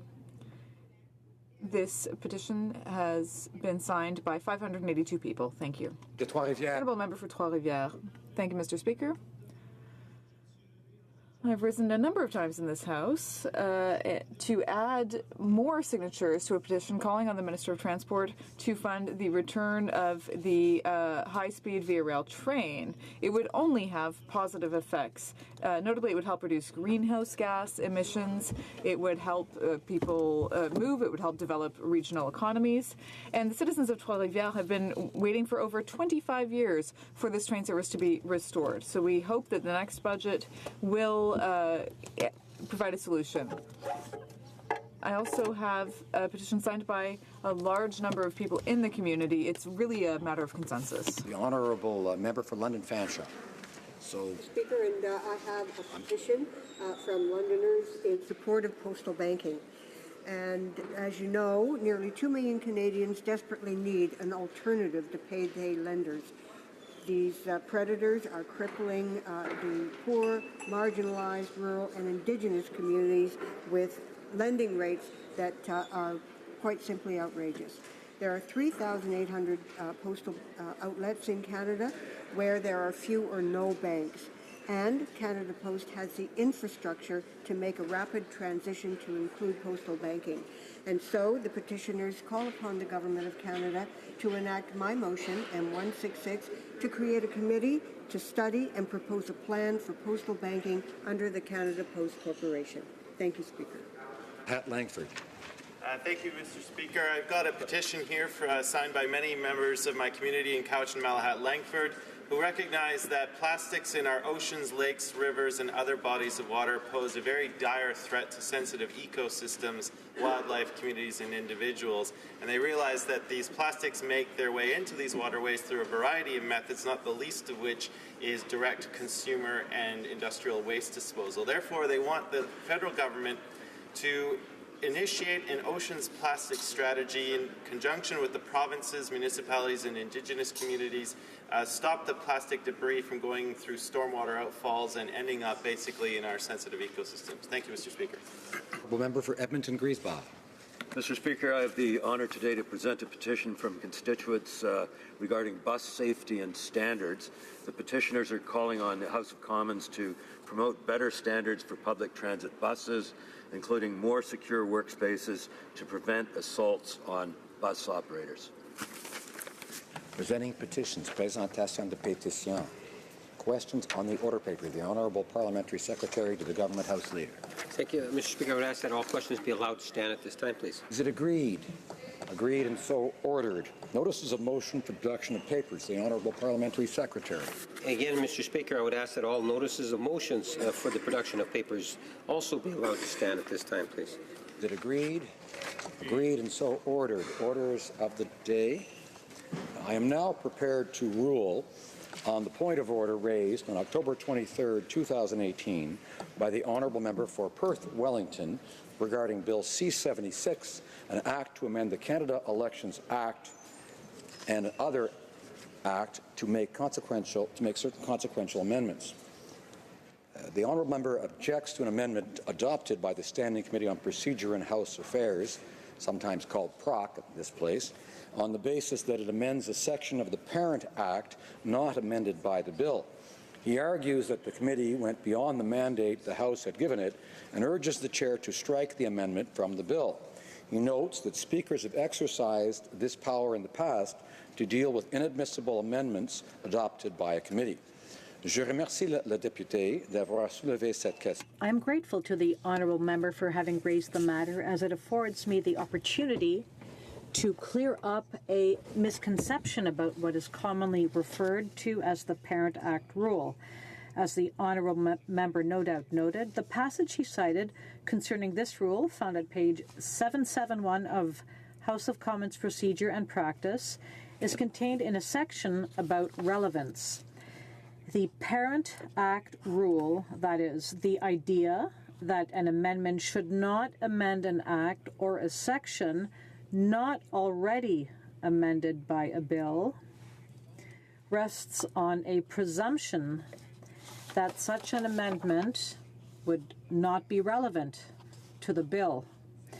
This can be true. Often, such amendments attempt to deal with matters not referenced in the bill, and this is improper. There are also occasions when an amendment is relevant to the subject matter of a bill and in keeping with its scope, but can only be accomplished by modifying a section of the Parent Act not originally touched by the bill, or even an entirely different act not originally touched by the bill.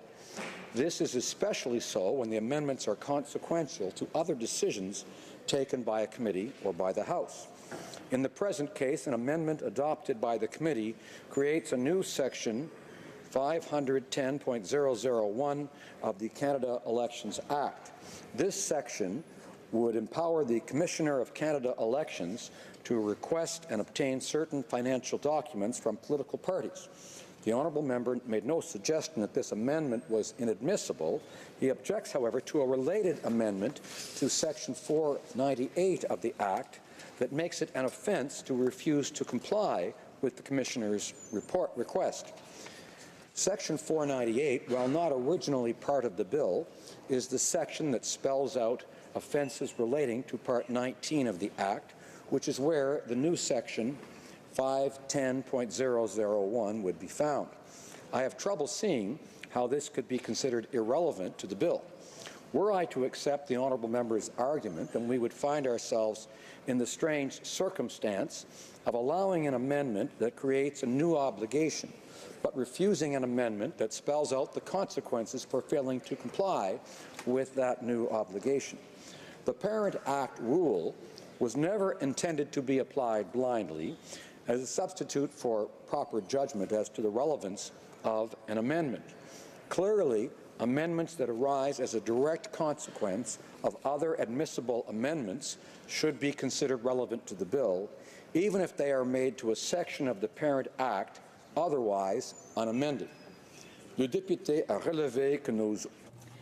The honourable member noted that our procedural authorities do not reference any exceptions, leading him to conclude that none are possible. He well knows, however, that practice and precedent are also binding, as is stated at page 274 of House of Commons Procedure and Practice, and I quote, "Where there are no express rules or orders, the House turns to its own jurisprudence as interpreted by the Speaker, who examines the journals and the debates of the House to determine which rulings of past speakers and which practices and precedents should be applied," unquote. Of amendments of this nature having been accepted in the past. In 2003, Bill C-250, an act to amend the Criminal Code Hate Propaganda, contained a single clause amending Section 318 of the Code to change the definition of identifiable group. At the beginning of the report stage on June 6, 2003, the Chair accepted amendments to Sections 319 and 320 of the Criminal Code, which also dealt with hate propaganda. Le 5 mai 2014. On May 5, 2014, when the Procedure and House Affairs Committee presented its report on Bill C-23, an act to amend the Canada Elections Act and other acts, and to make consequential amendments to certain acts. The report contained an amendment to Section 345 of the Act, which was not originally amended by the bill, but sought to clarify what did not constitute an election expense under Section 376, which the bill did amend. Year, in a report tabled on October 5, 2017, the Health Committee amended Bill C-45, an act respecting cannabis, and to amend the Controlled Drugs and Substances Act, the Criminal Code and other acts by modifying Section 7 of the Non-Smokers Health Act, originally untouched by the bill. This change arose out of an earlier amendment to the definition of workplace in the same act. These are just a few examples where exceptions were made to the Parent Act rule because the amendments were clearly relevant to the bill. Given that the present amendment is of a similar nature, I have no difficulty concluding that it too should be found in order. Je remercie tous les députés. I thank all honourable members for their attention. Du jour. Orders of the day. Government orders. Government bills commons. Modernization Act. There are 179 motions in amendment standing on the notice paper for the report stage of Bill C-76. Motions numbered 1 to 179 will be grouped for debate and voted upon according to the voting pattern available at the table. Je vais maintenant soumettre. I shall now propose motions numbered 1 to 179 to the House. Ça va prendre quelques minutes. This might take a few minutes. Ms. Kuzi, seconded by Mr. Nater, moves that Bill C-76 be amended by deleting the long title. Motion number 2, Ms. Kuzi, seconded by Mr. Nater, moves that Bill C-76 be amended by deleting the short title. Motion number 3, Mrs. Kusi, seconded by Mr. Nater, moves that Bill C-76 be amended by deleting Clause 2. Motion number 4, Mrs. Kusi, seconded by Mr. Nater, moves that Bill C-76 be amended by deleting Clause 3.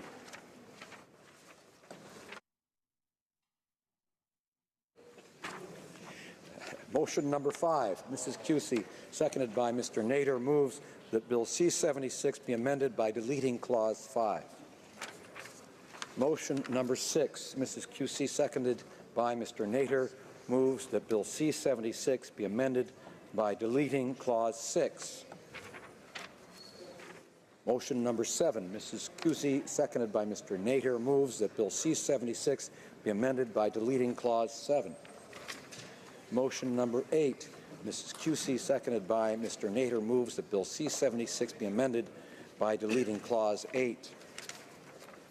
Motion number 9, Mrs. Cusi, seconded by Mr. Nader, moves that Bill C-76 be amended by deleting Clause 9. Motion number 10, Mrs. Cusi, seconded by Mr. Nader, moves that Bill C-76 be amended by deleting Clause 10. We're calling for 5 more.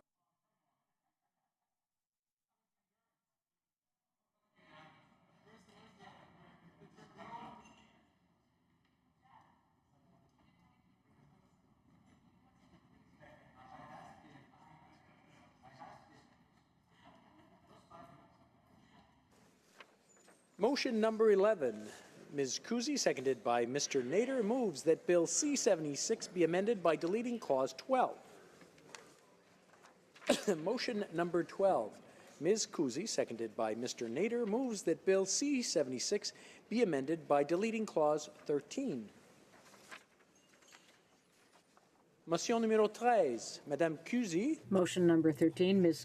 Cusi, seconded by Mr. Nader, moves that Bill C-76 be amended by deleting Clause 14. Motion number 14, Ms. Cusi, seconded by Mr. Nader, moves that Bill C-76 be amended by deleting Clause 15. Mrs. Cusi, seconded by Mr. Nader, moves that Bill C-76 be amended by deleting Clause 21. Madame Cusi, appuyez. Motion numéro 16. Motion number 16. Mrs. Cusi, seconded by Mr. Nader, moves that Bill C-76 be amended by deleting Clause 22. Ms. Cusi, seconded by Mr. Nader, moves that Bill C-76 be amended by deleting Clause 31. Motion numéro 18. Madame. Motion number 18. Mrs. Cusi, seconded by Mr. Nader, moves that Bill C-76 in Clause 45 be amended by replacing line 28 on page 25 with the following: political party, candidates for elected office, or members of a legislature information. 19, Ms. Cusi, seconded by Mr. Nader, moves that Bill C-76 be amended by deleting Clause 47. Motion numéro 20, Madame Cusi. Motion number 20, Mrs. Cusi, seconded by Mr. Nader, moves that Bill C-76 be amended by deleting Clause 48. 21, Mrs. Cusi, seconded by Mr. Nader, moves that Bill C-76 be amended by deleting Clause 49. Motion numéro 22. Motion number 22, Mrs. Cusi, seconded by Mr. Nader, moves that Bill C-76 be amended by deleting Clause 50. Number 23, Ms. Cusi, seconded by Mr. Nader, moves that Bill C-76 be amended by deleting Clause 55. Motion numéro 24. Motion number 24, Mrs. Cusi, seconded by Mr. Nader, moves that Bill C-76 be amended by deleting Clause 59. Motion number 25, Mrs. Cusi, seconded by Mr. Nader, moves that Bill C-76 be amended by deleting Clause 61. Motion numéro 26. Motion number 26, Mrs. Cusi, seconded by Mr. Nader, moves that Bill C-76 be amended by deleting Clause 76. Motion number 27. Mrs. Kuzi, seconded by Mr. Nader, moves that Bill C-76 be amended by deleting Clause 84. Motion number 28. Madame Kuzi, appuyée par Monsieur Nader. Mrs. Kuzi, seconded by Mr. Nader, moves that Bill C-76 be amended by deleting Clause 93. Motion number 29. Mrs. Kuzi, seconded by Mr. Nader, moves that Bill C-76 in Clause 93 be amended by replacing line 20 on page 47 with the following: electors for the same polling division and who. Motion number 30. Mr. Cullen, seconded by Mr. McGregor, moves that Bill C-76 in Clause 93 be amended by replacing line 20 on page 47 with the following: electors for the same electoral district and who. Motion number 31. Madame Kuzi, appuyée par Monsieur Nader. Mrs. Kuzi, seconded by Mr. Nader, moves that Bill C-76 in Clause 93 be amended by replacing line 27 on page 47 with the following: Eors or a person with a disability where a polling station has been established wishes to prove his or her. 2. Mrs. Kuzi, seconded by Mr. Nader, moves that Bill C-76 in Clause 93 be amended by replacing line 23 on page 47 with the following: residents under subsection 3, the other. Motion number 33. Ms. Kuzi, seconded by Mr. Nader, moves that Bill C-76 be amended by deleting Clause 94. Motion number 34. Madame Kuzi, appuyée par Mrs. Kuzi, seconded by Mr. Nader, moves that Bill C-76 be amended by deleting Clause 100.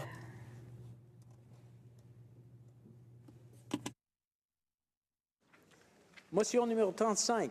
Motion number 35. Ms. Kuzi, seconded by Mr. Nader, moves that Bill C-76 be amended by deleting Clause 105. Numéro 36. Motion number 36. Mrs. Kuzi moves that Bill C-76 be amended by deleting Clause 107. Motion number 37. Madame Kuzi, appuyée par Monsieur. Mrs. Kuzi, seconded by Mr. Nader, moves that Bill C-76 in Clause 107 be amended by replacing line 31 on page 54 with the following: the same polling division and who.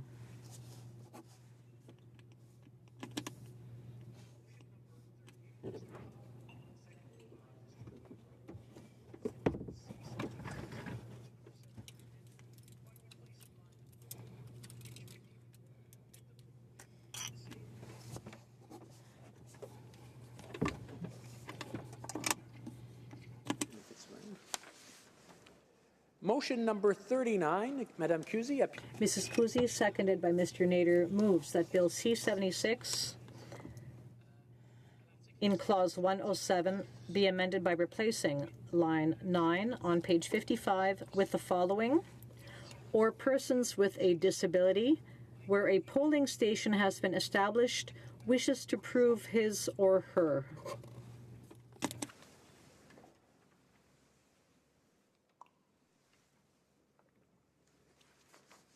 Motion numéro 40. Madame. Motion number 40. Mrs. Kuzi moves that Bill C-76 in Clause 107 be amended by replacing line 10 on page 55 with the following: residents under subsection 1, comma, the other. Dans un. Motion number 41. Mrs. Kuzi, seconded by Mr. Nader, moves that Bill C-76 be amended by deleting Clause 108.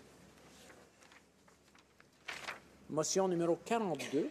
Motion number 42.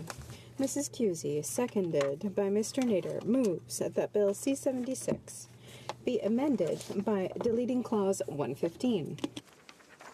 Motion numéro 43. Motion number 43. Mrs. Cusey, seconded by Mr. Nader, moves that Bill C-76 be amended by deleting Clause 116. Motion number 44. Mrs. Cusey, seconded by Mr. Nader, moves that Bill C-76 be amended by deleting Clause 117. Motion number 45. Mrs. Cusey, seconded by Mr. Nader, moves that Bill C-76 in Clause 117 be amended by replacing lines 36 on page 60 with the following: the same polling division and who. Motion numéro 46. Motion number 46. Mr. Cullen, seconded by Mr. McGregor, moves that Bill C-76 in Clause 117 be amended by replacing line 36 on page 60 with the following: the same electoral district and who. Motion numéro 47. Motion number 47. Mrs. Cusey, seconded by Mr. Nader, moves that Bill C-76 in Clause 117 be amended by deleting lines 11 to 23 on page 61. Motion numéro 48. Motion number 48.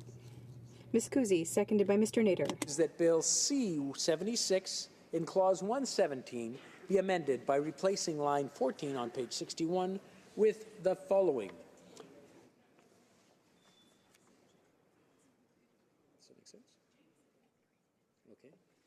ayant une déficience dans lequel une section de vote a été établie, l'autre électeur. Yours or persons with a disability where an advanced polling station has been established wishes to prove his or her. Motion number 49. Mrs. Cusey, seconded by Mr. Nader, moves that Bill C-76 in Clause 117 be amended by replacing line 15 on page 61 with the following: residents under subsection 2, comma, the other. Motion numéro 50. Motion number 50. Mrs. Cusey, seconded by Mr. Nader, moves that Bill 76 be amended by deleting Clause 118. Motion numéro 51. Motion number 51. Mrs. Cusey, seconded by Mr. Nader, moves that Bill C-76 amended by deleting Clause 122. Motion number 52. Madame Cusey, appuyée par Monsieur Nader. Mrs. Cusey, seconded by Mr. Nader, moves that Bill C-76 be amended by deleting Clause 150. Motion number 53. Mrs. Cusey, seconded by Mr. Nader, moves that Bill C-76 be amended by deleting Clause 151. Motion number 54. Madame Cusey, appuyée par Mrs. Cusey, seconded by Mr. Nader, moves that Bill C-76 be amended by deleting Clause 152. Motion number 55. Mrs. Cusey, seconded by Mr. Nader, moves that Bill C-76 be amended by deleting Clause 153. Motion number 56. Madame Cusey, Mrs. Cusey, seconded by Mr. Nader, moves that Bill C-76 be amended by deleting Clause 154. Motion number 57. Mrs. Cusey, seconded by Mr. Nader, moves that Bill C-76 be amended by deleting Clause 155. Motion numéro 58. Motion number 58. Mrs. Cusey, seconded by Mr. Nader, moves that Bill C-76 be amended by deleting Clause 157. Motion number 59. Madame Cusey, appuyée. Mrs. Cusey, seconded by Mr. Nader. Bill C-76 be amended by deleting Clause 76. Motion 60. Madame Cusy, appuyée par Mrs. Kuzi, seconded by Mr. Nader, moves that Bill C-76 be amended by deleting Clause 162. Motion number 61, Mrs. Kuzi, seconded by Mr. Nader, moves that Bill C-76 be amended by deleting Clause 164. Motion numéro 62. Motion number 62. Mrs. Kuzi, seconded by Mr. Nader, moves that Bill C-76 be amended by deleting Clause 165. Motion number 63. Mrs. Kuzi, seconded by Mr. Nader, moves that Bill C-76 be amended by deleting Clause 166. Motion number 64. Madame Cusy, appuyée par Mrs. Kuzi, seconded by Mr. Nader, moves that Bill C-76 be amended by deleting Clause 167. Motion numéro 65. Motion number 65.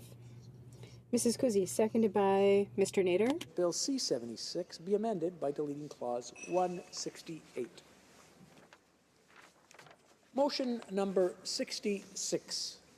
Madame Kuzi, appuyée par Mrs. Kuzi, seconded by Mr. Nader, moves that Bill C-76 be amended by deleting Clause 169. Motion number 67, Mrs. Kuzi, seconded by Mr. Nader, moves that Bill C-76 be amended by deleting Clause 170. Motion number 68, Madame Kuzi. Mrs. Kuzi, seconded by Mr. Nader, moves that Bill C-76 be amended by deleting Clause 172. Motion numéro 69. Motion number 69. Mrs. Kuzi, seconded by Mr. Nader. That Bill C-76 be amended by deleting Clause 173. Mrs. Kuzi, motion number 70. Madame Kuzi, appuyée par Monsieur. Mrs. Kuzi, seconded by Mr. Nader, moves that Bill C-76 be amended by deleting Clause 182. Motion number 71. Mrs. Kuzi, seconded by Mr. Nader, moves that Bill C-76 be amended by deleting Clause 184. Motion number 72. Mrs. Kuzi, seconded by Mr. Nader, moves that Bill C-76 be amended by deleting Clause 186. Motion number 73. Madame Kuzi. Mrs. Kuzi, seconded by Mr. Nader, moves that Bill C-76 be amended by deleting Clause 187. Motion number 74. Madame Kuzi, appuyée par Mrs. Kuzi, seconded by Mr. Nader, moves that Bill C-76 be amended by deleting Clause 188. Motion numéro 60. Motion number 75.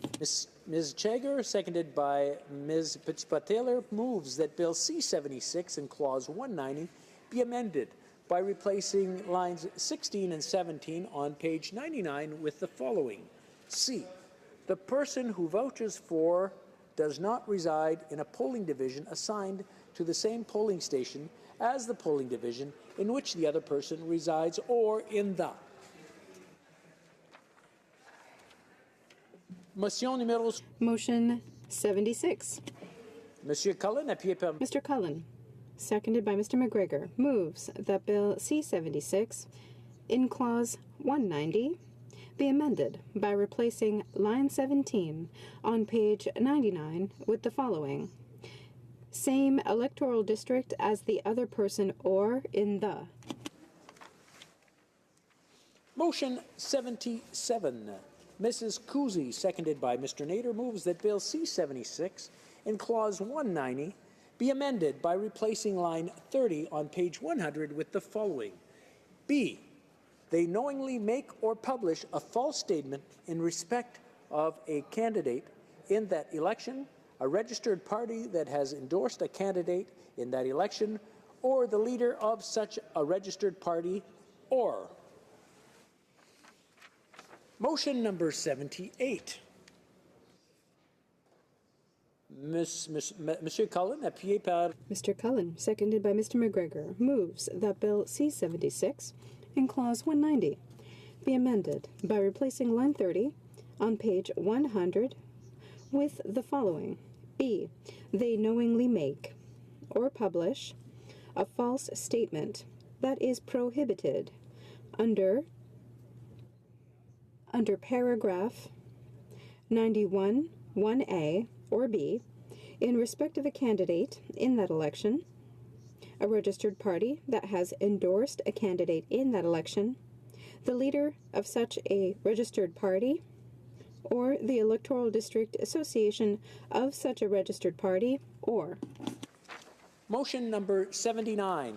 Mrs. Kuzi, seconded by Mr. Nader, moves that Bill C-76 in Clause 190 be amended. A. By replacing the line 10 on page 99 with the following. Section 143, 3.01 and 161.2, and B. By replacing lines 18 and 19 on page 99 with the following. Cases referred to in subsection 143, 3.01 and 161.2 in polling division in the other persons. Motion numéro 80, Madame. Motion number 80, Mrs. Kusi, seconded by Mr. Nader, moves that Bill C-76 be amended by deleting Clause 199. Motion numéro 80. Motion number 81. Madame Kuzi, appuyée par Mrs. Kuzi, seconded by Mr. Nader, moves that Bill C-76 be amended by deleting Clause 206. I think we're well over halfway mark now. We're getting there. Motion numéro 80. Motion number 82. Mrs. Kuzi, seconded by Mr. Nader, moves that Bill C-76 be amended by deleting Clause 207. Motion numéro 80. Motion number 83. Mrs. Kuzi, seconded by Mr. Nader, moves that Bill C-76 be amended by deleting Clause 208. Motion numéro 84. Motion number 84. C, seconded by Mr. Nader, moves that Bill C-76 in Clause 208.1 be amended by adding after line 24 on page 110 the following. 2.1. Il demeure entendu. 2.1. For greater certainty, an online platform shall publish in the registry referred to in subsection 2 the partisan advertising messages and election advertising messages of a third party for which the platform has sold, directly or indirectly, advertising space for an aggregate amount of $500 or more for the pre-election period or election period, as the case may be. Motion numéro 85, Madame Kuzi. Motion number 85, Mrs. Kuzi, seconded by Mr. Nader, moves that Bill C-76 be amended by deleting Clause 209. Motion number 86. Mrs. Kuzi, seconded by Mr. Nader, moves that Bill C-76 be amended by deleting Clause 211. Motion numéro 87. Motion number 87, Mrs. Kuzi, seconded by Mr. Nader, moves that Bill C-76 be amended by deleting Clause 212. Motion number 88, Mrs. Kuzi, seconded by Mr. Nader, moves that Bill C-76 be amended by deleting Clause 213. Motion numéro 89. Motion number 89, Mrs. Kuzi, seconded by Mr. Nader, moves that Bill C-76 be amended by deleting Clause 217.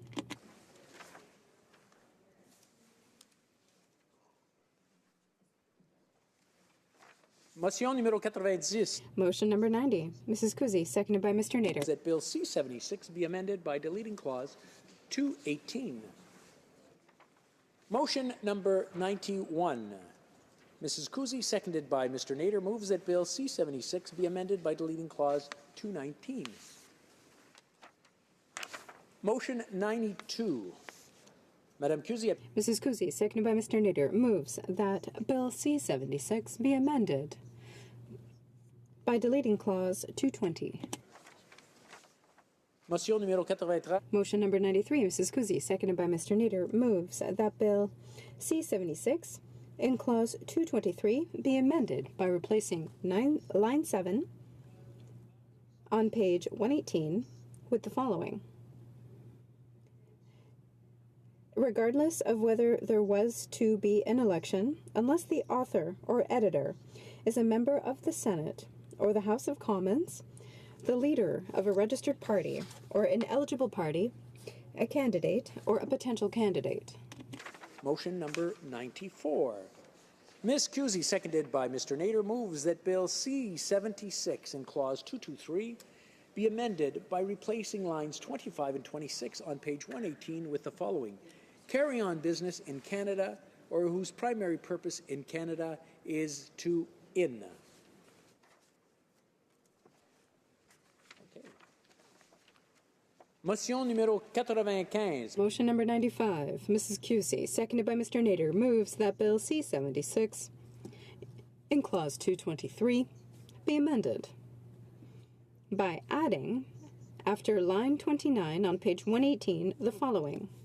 B.1. A corporation or entity. 1. Incorporated, formed, or otherwise organized within Canada, but no officer, director, or other person who is responsible for it. A. Is a Canadian citizen. B. Is a permanent resident, as defined in subsection 2.1 of the Immigration and Refugee Protection Act. Or C. Resides in Canada. Réside au Canada.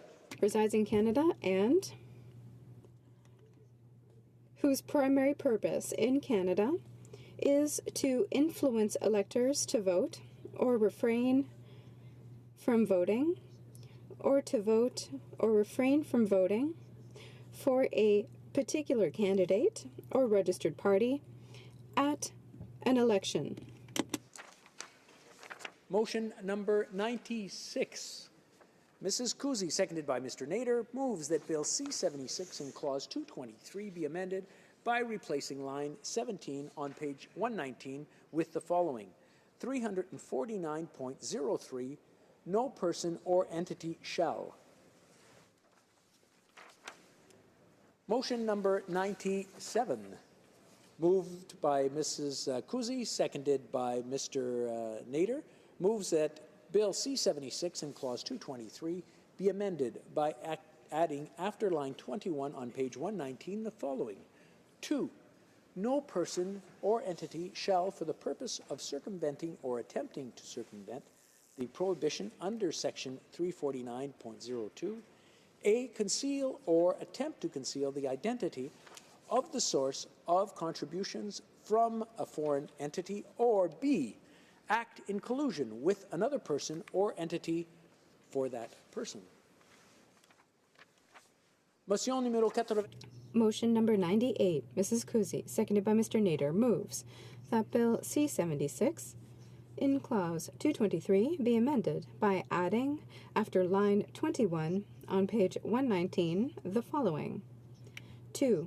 No person or entity shall, circumventing or attempting to circumvent the prohibition under section 349.02, enter into an agreement that includes as a term the making of contribution or the provision for payment of goods or services directly or indirectly to a third party. Okay. Motion number 99. Mrs. Cusey, seconded by Mr. Nader, moves that Bill C-76 in Clause 223 be amended. A. Replacing line 13 on page 118 with the following. Holders as the case may be, or, and, B. By replacing lines 16 to 18 on page 118 with the following. All political views. That should be all. Okay. Motion numéro 100. Motion number 100. Ms. Cusey, seconded by Mr. Nader, moves that Bill C-76 be amended in Clause 231 by replacing line 5 on page 138 with the following. A.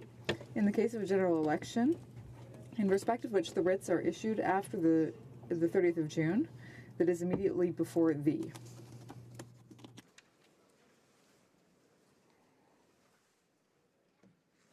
Motion number 101. Mrs. Kuzi, seconded by Mr. Nader, moves that Bill C-76 in Clause 231 be amended by replacing line 17 on page 138 with the following. These and the geographical area from which the sample of respondents was drawn, to which the expense relate and.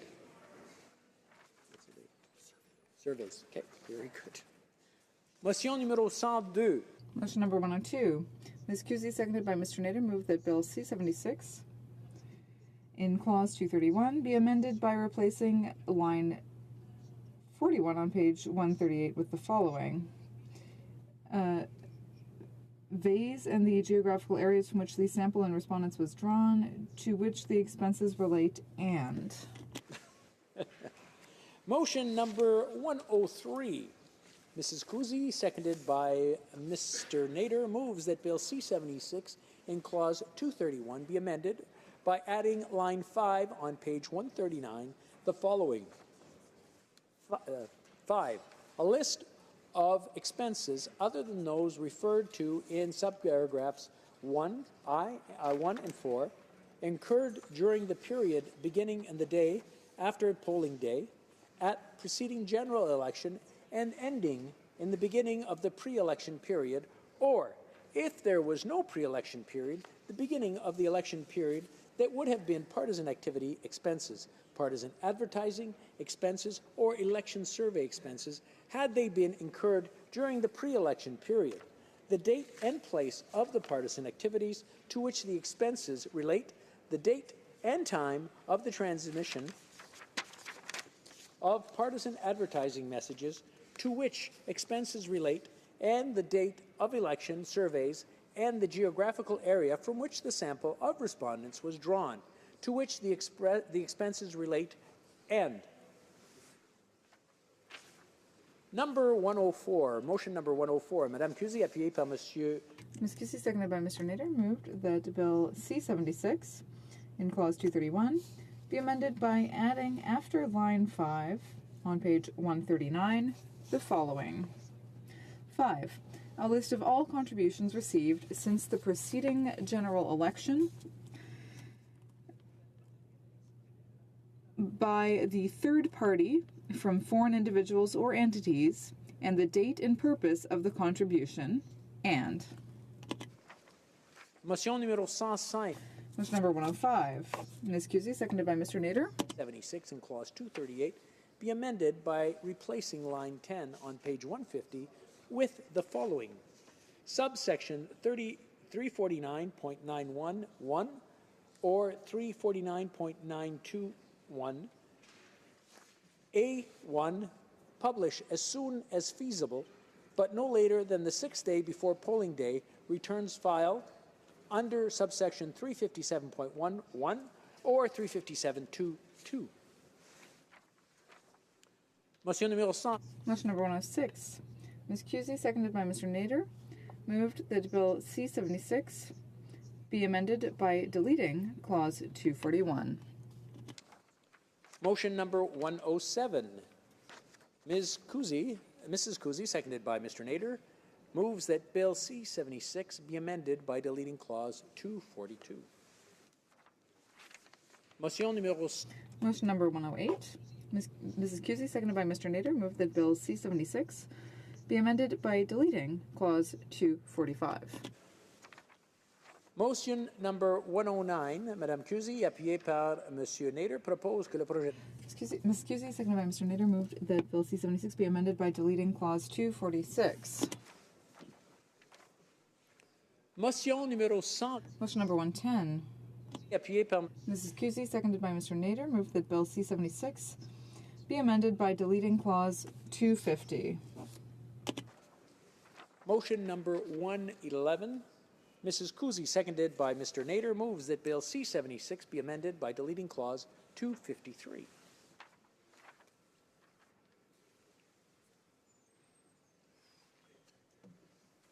Motion number 112.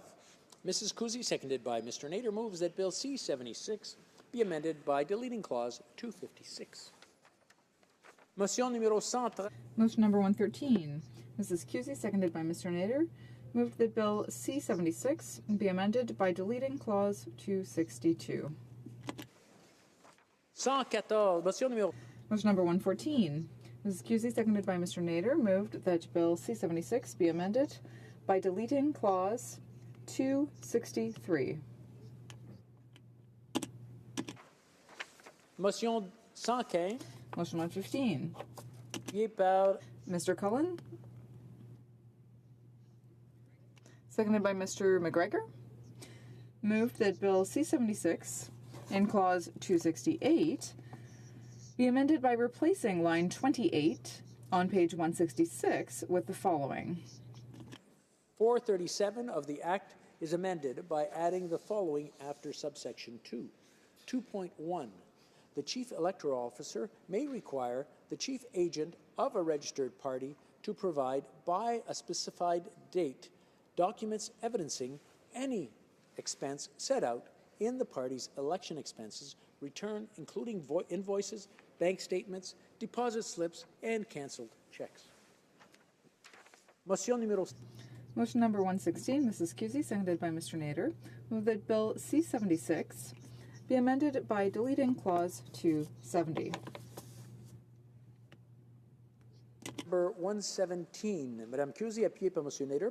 Mrs. Cusey, seconded by Mr. Nader, moved that Bill C-76 be amended by deleting Clause 271.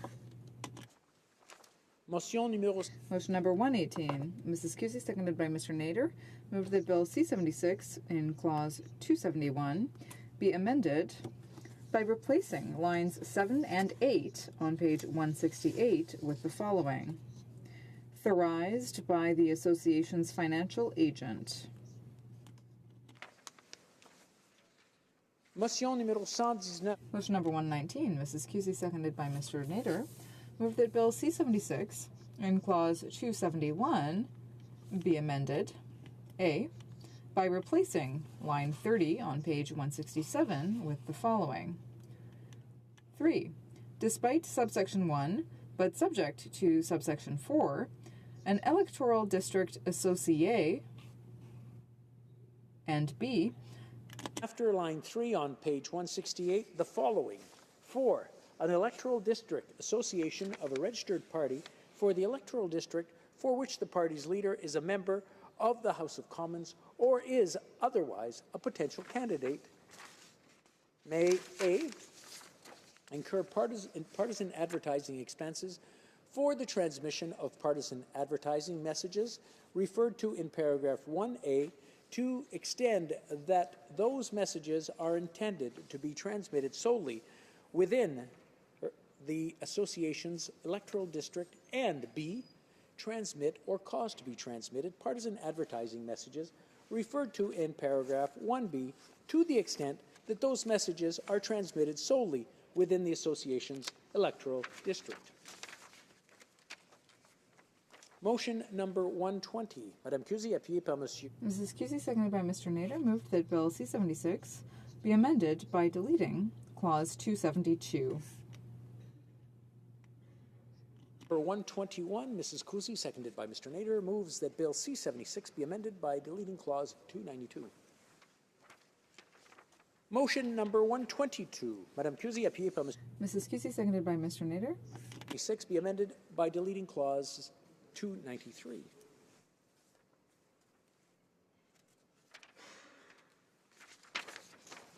Motion numéro 123. Motion number 123. Amended by Mr. Nader moves that Bill C-76 be amended by deleting Clause 303.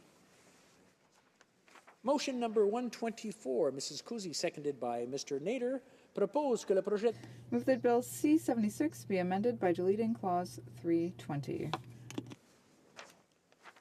Motion number 125, Mrs. Cusey, seconded by Mr. Nader, moves that Bill C-76 be amended by deleting Clause 322. We're getting there. Motion number 126, Madame Cusey, appuyée par Mrs. Cusey, seconded by Mr. Nader, moved that Bill C-76 be amended by deleting Clause 327.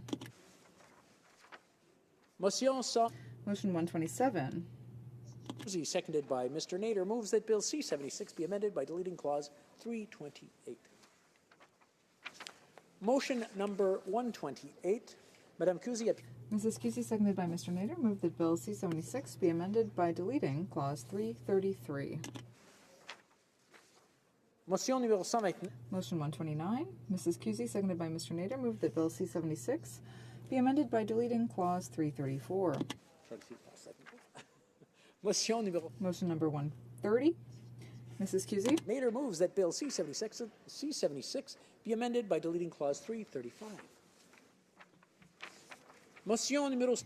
Motion number 131. Mrs. Kesey, seconded by Mr. Nader, move that Bill C-76 in Clause 336 be amended by adding after line 22 on page 202 the following. C, subsection 349.032, concealing source of contribution. Motion number 132, Mrs. Kuzi, seconded by Mr. Nader, moves that Bill C-76 in Clause 336 be amended by adding after line 22 on page 202 the following. C, la personne... C, subsection 349.03, subsection 2, entering into prohibited agreement.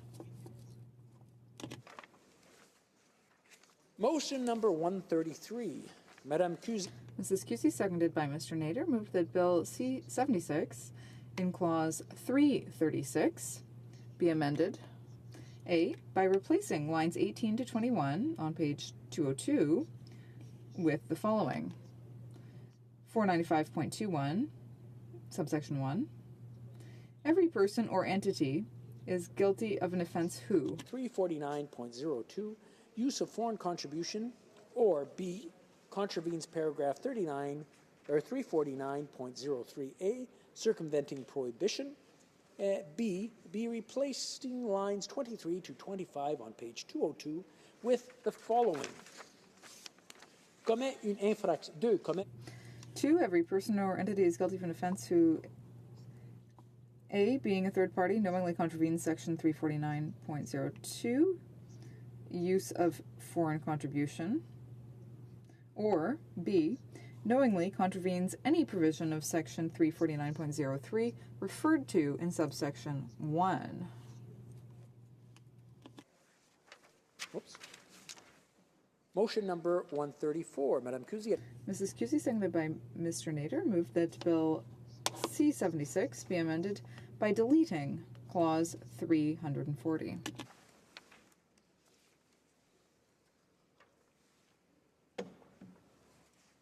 Motion numéro. Motion 135. Mrs. Kesey, seconded by Mr. Nader, moves. 6 be amended by deleting Clause 341. Motion 136, Mrs. Kuzi, seconded by Mr. Nader, moves that Bill C-76 be amended by deleting Clause 344.1.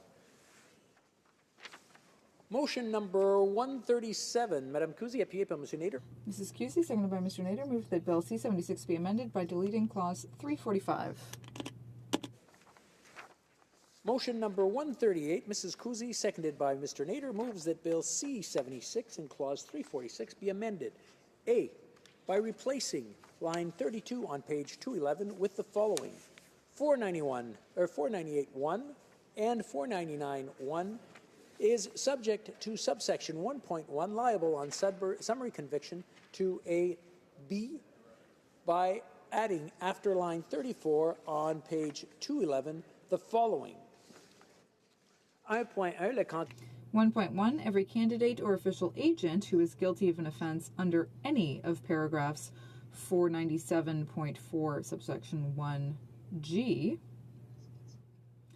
to L or S is liable on summary conviction to a fine of not less than $1,000. C, by replacing line 17 on page 212 with the following. 7.52, 498.2, 499.2 is subject to subsection 5.01 liable, and D, by adding after line 19 on page 212 the following. 5.01, every candidate or official agent who is guilty of an offense under any of paragraphs 497.2 to I to N is liable whether the offense is prosecuted by indictment or punishable on summary conviction to a fine of not less than $1,000. Motion number 139. Madame Cusi. Mrs. Cusi, seconded by Mr. Nader, moved that Bill C-76 be amended by deleting Clause 350. Motion number 140. Mrs. Cusi, seconded by Mr. Nader, moves that Bill C-76 be amended by deleting Clause 351. Motion number 141. Madame Cusi. Mrs. Cusi, seconded by Mr. Nader, moved that Bill C-76 be amended by deleting Clause 352. Motion 142. Mrs. Cusi, seconded by Mr. Nader. 6 be amended by deleting Clause 351. Motion number 143. Mrs. Cusi, seconded by Mr. Nader, moved that Bill C-76 be amended by deleting Clause 354. Motion numéro 140. Motion number 144. Mrs. Cusi, seconded by Mr. Nader, moved that Bill C-76 be amended by deleting Clause 355. Motion numéro 100. Motion number 145. Mrs. Cusi, seconded by Mr. Nader. Moves that Bill C-76 be amended by deleting clauses 356. Motion number 146. Mrs. Cusi, seconded by Mr. Nader, moves that Bill C-76 be amended by deleting clause 357. Motion number 147. Madame Cusi. Mrs. Cusi, seconded by Mr. Nader, moved that Bill C-76 in clause 357 be amended by deleting lines 3 to 9 on page 220. Motion numéro 140. Motion number 148. Seconded by Mr. Nader, moves that Bill C-76 in class 357 be amended by replacing line 5 on page 220 with the following. Peut demander... Missioner may apply to a judge for an order requiring the chief agent of a registered PAR. Number 149. Madame Cusi, appuyée par Mr. Mrs. Cusi, seconded by Mr. Nader, moved that Bill C-76 be amended by deleting clause 358. Motion number 150. Mrs. Cusi, seconded by Mr. Nader, moves that Bill C-76 be amended by deleting clause 359. Motion number 151. Madame Cusi. Mrs. Cusi, seconded by Mr. Nader, moved that Bill C-76 be amended by deleting clause 360. Motion number 152. Madame Cusi. Mrs. Cusi, seconded by Mr. Nader, moved that Bill C-76 be amended by deleting clause 361. Motion number 153. Mrs. Cusi, seconded by Mr. Nader, moves that Bill C-76 be amended by deleting clause 362. Motion number 154. Madame Cusi. Mrs. Cusi, seconded by Mr. Nader, moved that Bill C-76 be amended by deleting clause 363. Motion number 155. Mrs. Cusi, seconded by Mr. Nader, moves that Bill C-76 be amended by deleting clauses 364. Motion numéro 150. Motion number 156. Mrs. Cusi, seconded by Mr. Nader. Clause 365. Motion numéro 157. Motion number 157. Mrs. Cusi, seconded by Mr. Nader, moves that Bill C-76 be amended by deleting clause 367. Motion number 158. Ms. Cusi, seconded by Mr. Nader, moves that Bill C-76 in clause 371 be amended by replacing lines 15 to 17 on page 239 with the following. Electronic form to the registered association of each registered party that endorsed a candidate in an electoral district, and to that registered party a statement prepared. Motion number 159. Mrs. Cusi, seconded by Mr. Nader, moves that bill. Clause 372. Motion number 160. Madame Cusi, appuyée par Monsieur Nader, proposed. Seconded by Mr. Nader, moves that Bill C-76 and Clause 372 be amended by replacing lines 27 and 28 on page 240 with the following. A, the other elector resides in the polling division. 161, Mr. Cullen, seconded by Mr. McGregor, moves that Bill C-76 in Clause 372 be amended by replacing lines 27 and 28 on page 240 with the following. The other elector resides in the same electoral district as the elector. Okay.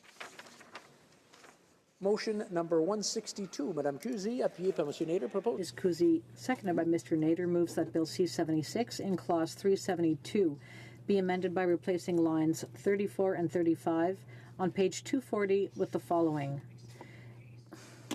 In a case referred to these in subsection 143, 3.01 or 161.2, the elector has not previously.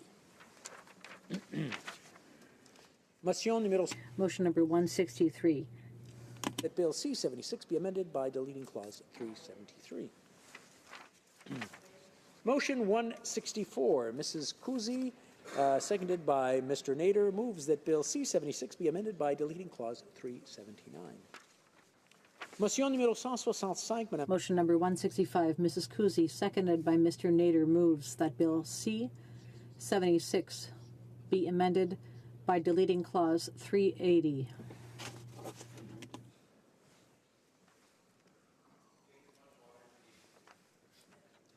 Thank you for giving me that option. Motion numéro 166. Motion number 166. Seconded by Mr. Nader, moves that Bill C-76 be amended by deleting Clause 383.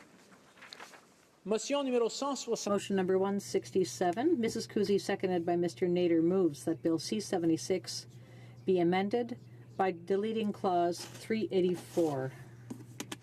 Motion number 168. By Mr. Nader, moves that Bill C-76 be amended by deleting Clause 385.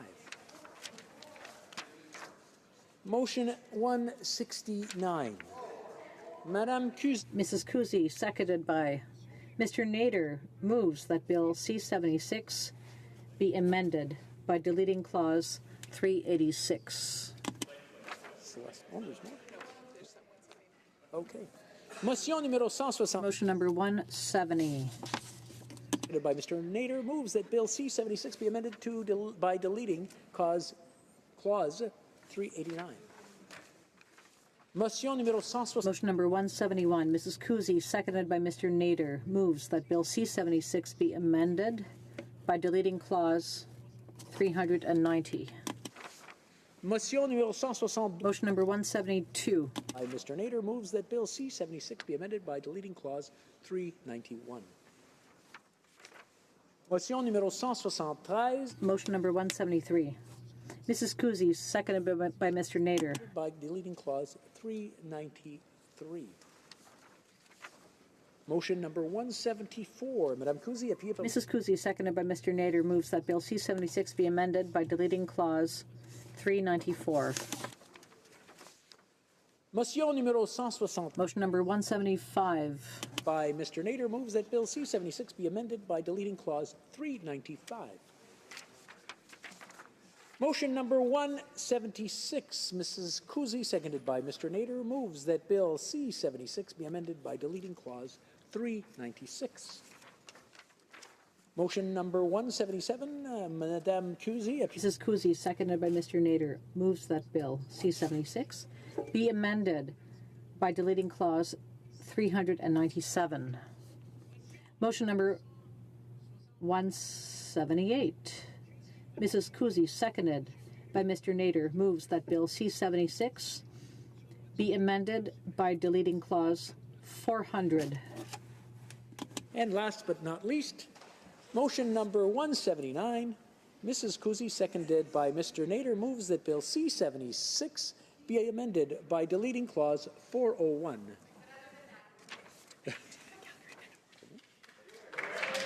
Okay.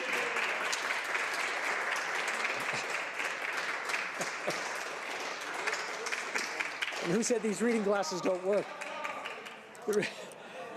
Debate. The honourable member for Calgary-Midnapore. Mr. Speaker, I rise in the House today to discuss Bill C-76, which makes amendments to one of our most central pieces of legislation, the Elections Act. As parliamentarians, we have a responsibility to uphold democracy and ensure that the rules surrounding it are fair and impartial. All political parties in this House came together, putting up hundreds of amendments to try and improve this bill.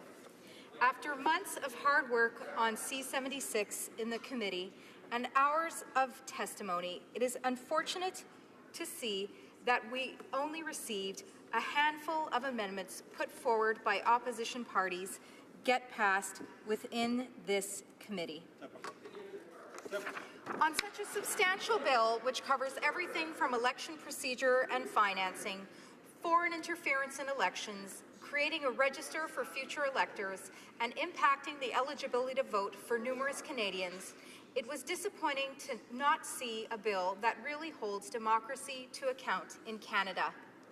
As a result, this bill is deeply concerning and fails to achieve many of its objectives. Bill C-76 attempts to introduce a pre-writ period and regulate third parties. Part of implementing the pre-writ period was invoking spending limits, which with inflation adjustments would be $500,000 for third parties and $2 million for registered political parties in 2019. This means that it would only take 4 third parties to outspend a single political party. This would be feasible since third parties don't maintain contribution limits such as political parties do. We have serious concerns about the public receiving inaccurate information regarding candidates and platforms when political parties are no longer a primary source. A significant motive to implementing further regulations to third parties, however, is to prevent foreign interference in Canadian elections. This is a good thing. We want Canadians determining the outcomes of Canadian elections and not foreign entities. But the government party is not going far enough to eliminate the possibility of foreign interference. Canadians deserve to know where the money for elections is coming from, and it is up to the government to ensure that third-party entities are being fully and completely transparent.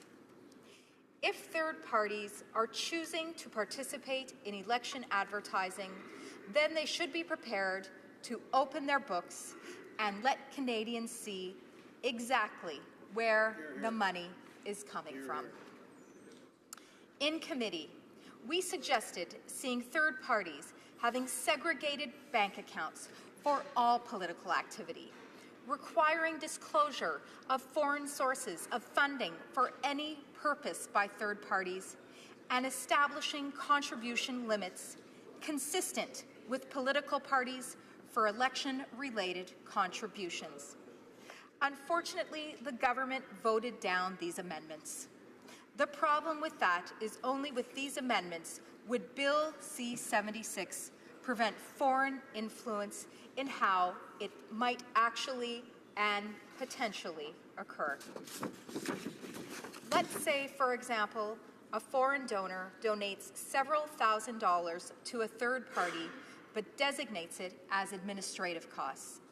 This third party can now use that money for administration costs, but now has an equal amount freed up to use for the purpose of election campaigning. Since it was categorized for administrative costs, these donations, Mr. Speaker, do not need and are not required to be made public.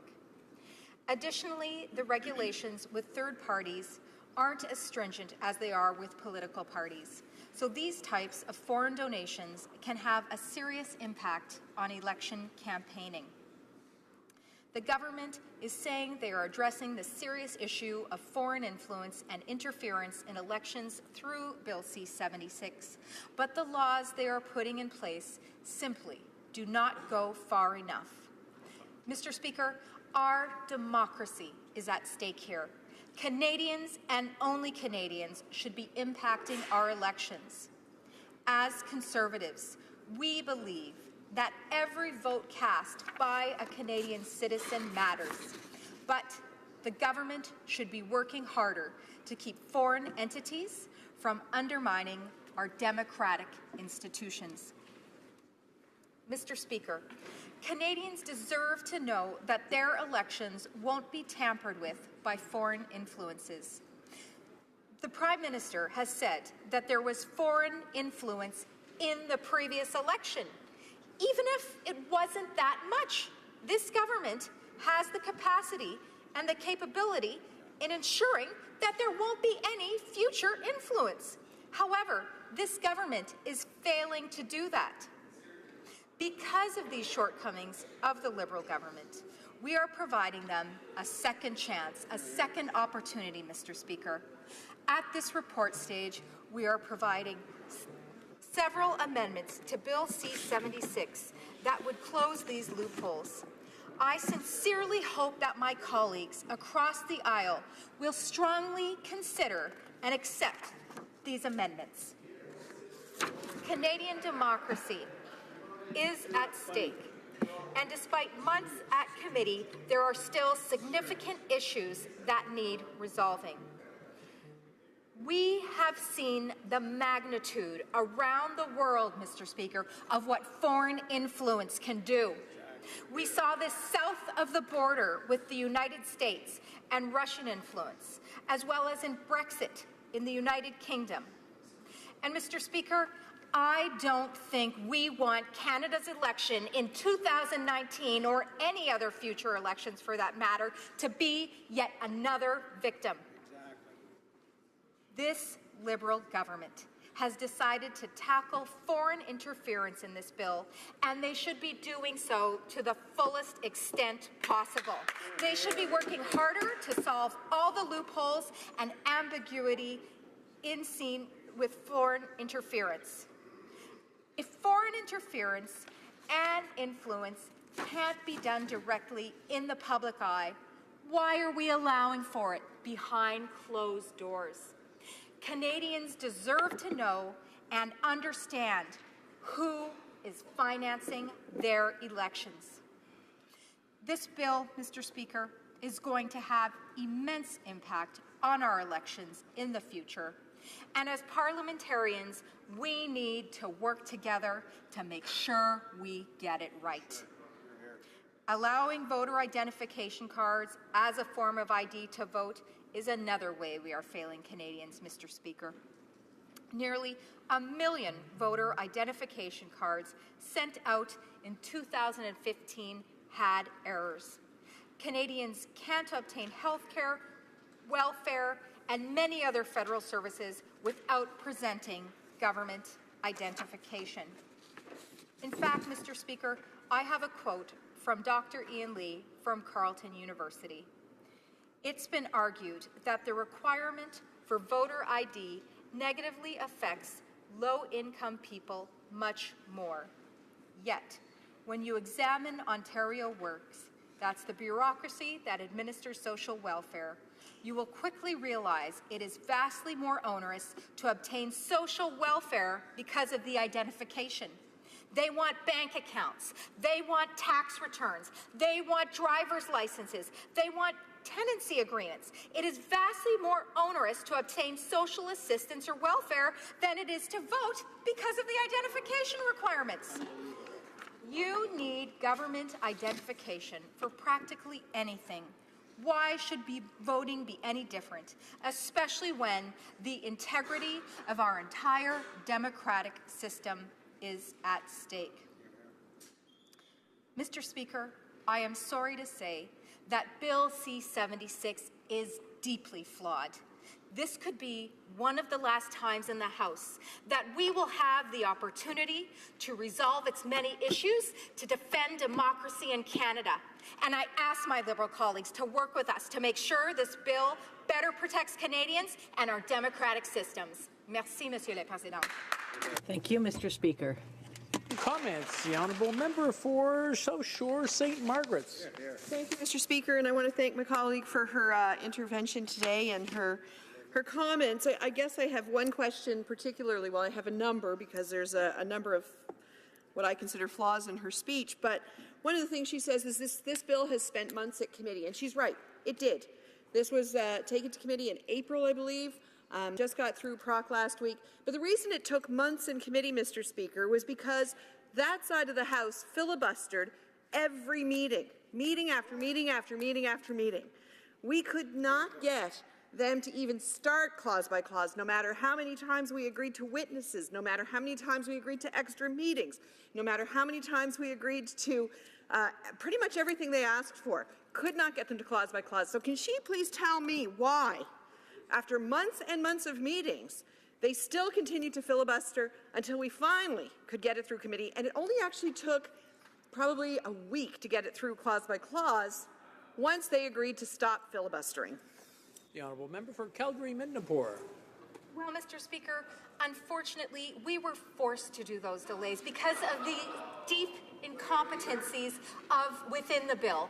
You know, we had to ensure that we were doing our due diligence for the Canadian public and democracy in Canada to make sure that this government was getting this bill and these electoral processes right for all of Canada and for all of Canadians. Mr. Speaker, we are certainly, as you can tell by the list of amendments here today, still not pleased with the bill as it is presented. But we can always say we did our best to defend democracy in Canada, Mr. Speaker. Questions and comments. The Honourable Member for Skeena-Bulkley Valley. That was an interesting exchange between my Liberal and Conservative colleagues in that there was an impasse that was created at committee, and it was broken when the Liberals made a deal with the Conservatives to allow more spending to go on in our elections. The Parliamentary Secretary, I guess, omitted that part. And why the bill only took a week in committee is because that's all they gave us in the end. They allocated time on an election act, which Liberals promised they would never do. My question is specifically for my friend, because much of her speech focused on foreign interference. What we heard consistently from witnesses, from the Chief Electoral Officer, the Privacy Commissioner, in fact from another House of Commons committee, the Privacy and Ethics Committee, was that privacy and having political parties have some sort of rules, some sort of privacy rules about how we handle the data that parties collect on Canadians was vital to protecting free and fair elections in Canada. The NDP, the Green member, moved a number of amendments to this flawed bill, and it is flawed. There's hundreds of amendments, some of them coming from the government itself. We try to improve it to say that political parties must have some rules governing us, because the data we collect on Canadians, if it is hacked, if it is breached, then is exposed to those who are trying to interfere in our elections. The Americans, the Europeans are all testifying to us saying this is happening now, it has happened in the past, and will happen in the future. Yet Bill C-76, as it exists today, still has no protections for Canadians' privacy and no protection of our free and fair democratic elections, exposing us to foreign interference, which she raised so many times in her speech. I'm wondering if the Conservatives have moved over on this issue and will accept the idea that political parties must fall under some rules, some guidance to stop the exposure to Canadians and the risk to our democracy. The Honourable Member for Calgary-Midnapore. Well, Mr. Speaker, I would say that I'm actually surprised that my colleague from the NDP and myself agree that this bill is deeply flawed. And I would say that certainly privacy concerns are another area where Bill C-76 has failed to deliver, in addition to certainly foreign influence as well as foreign interference. I will say one thing. I will never apologize, Mr. Speaker, for attempting to work with my colleagues from across the aisle.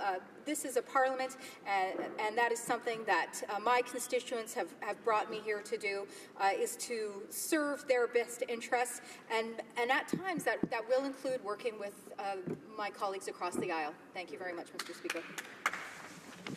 À l'ordre, conformément à l'article. Order.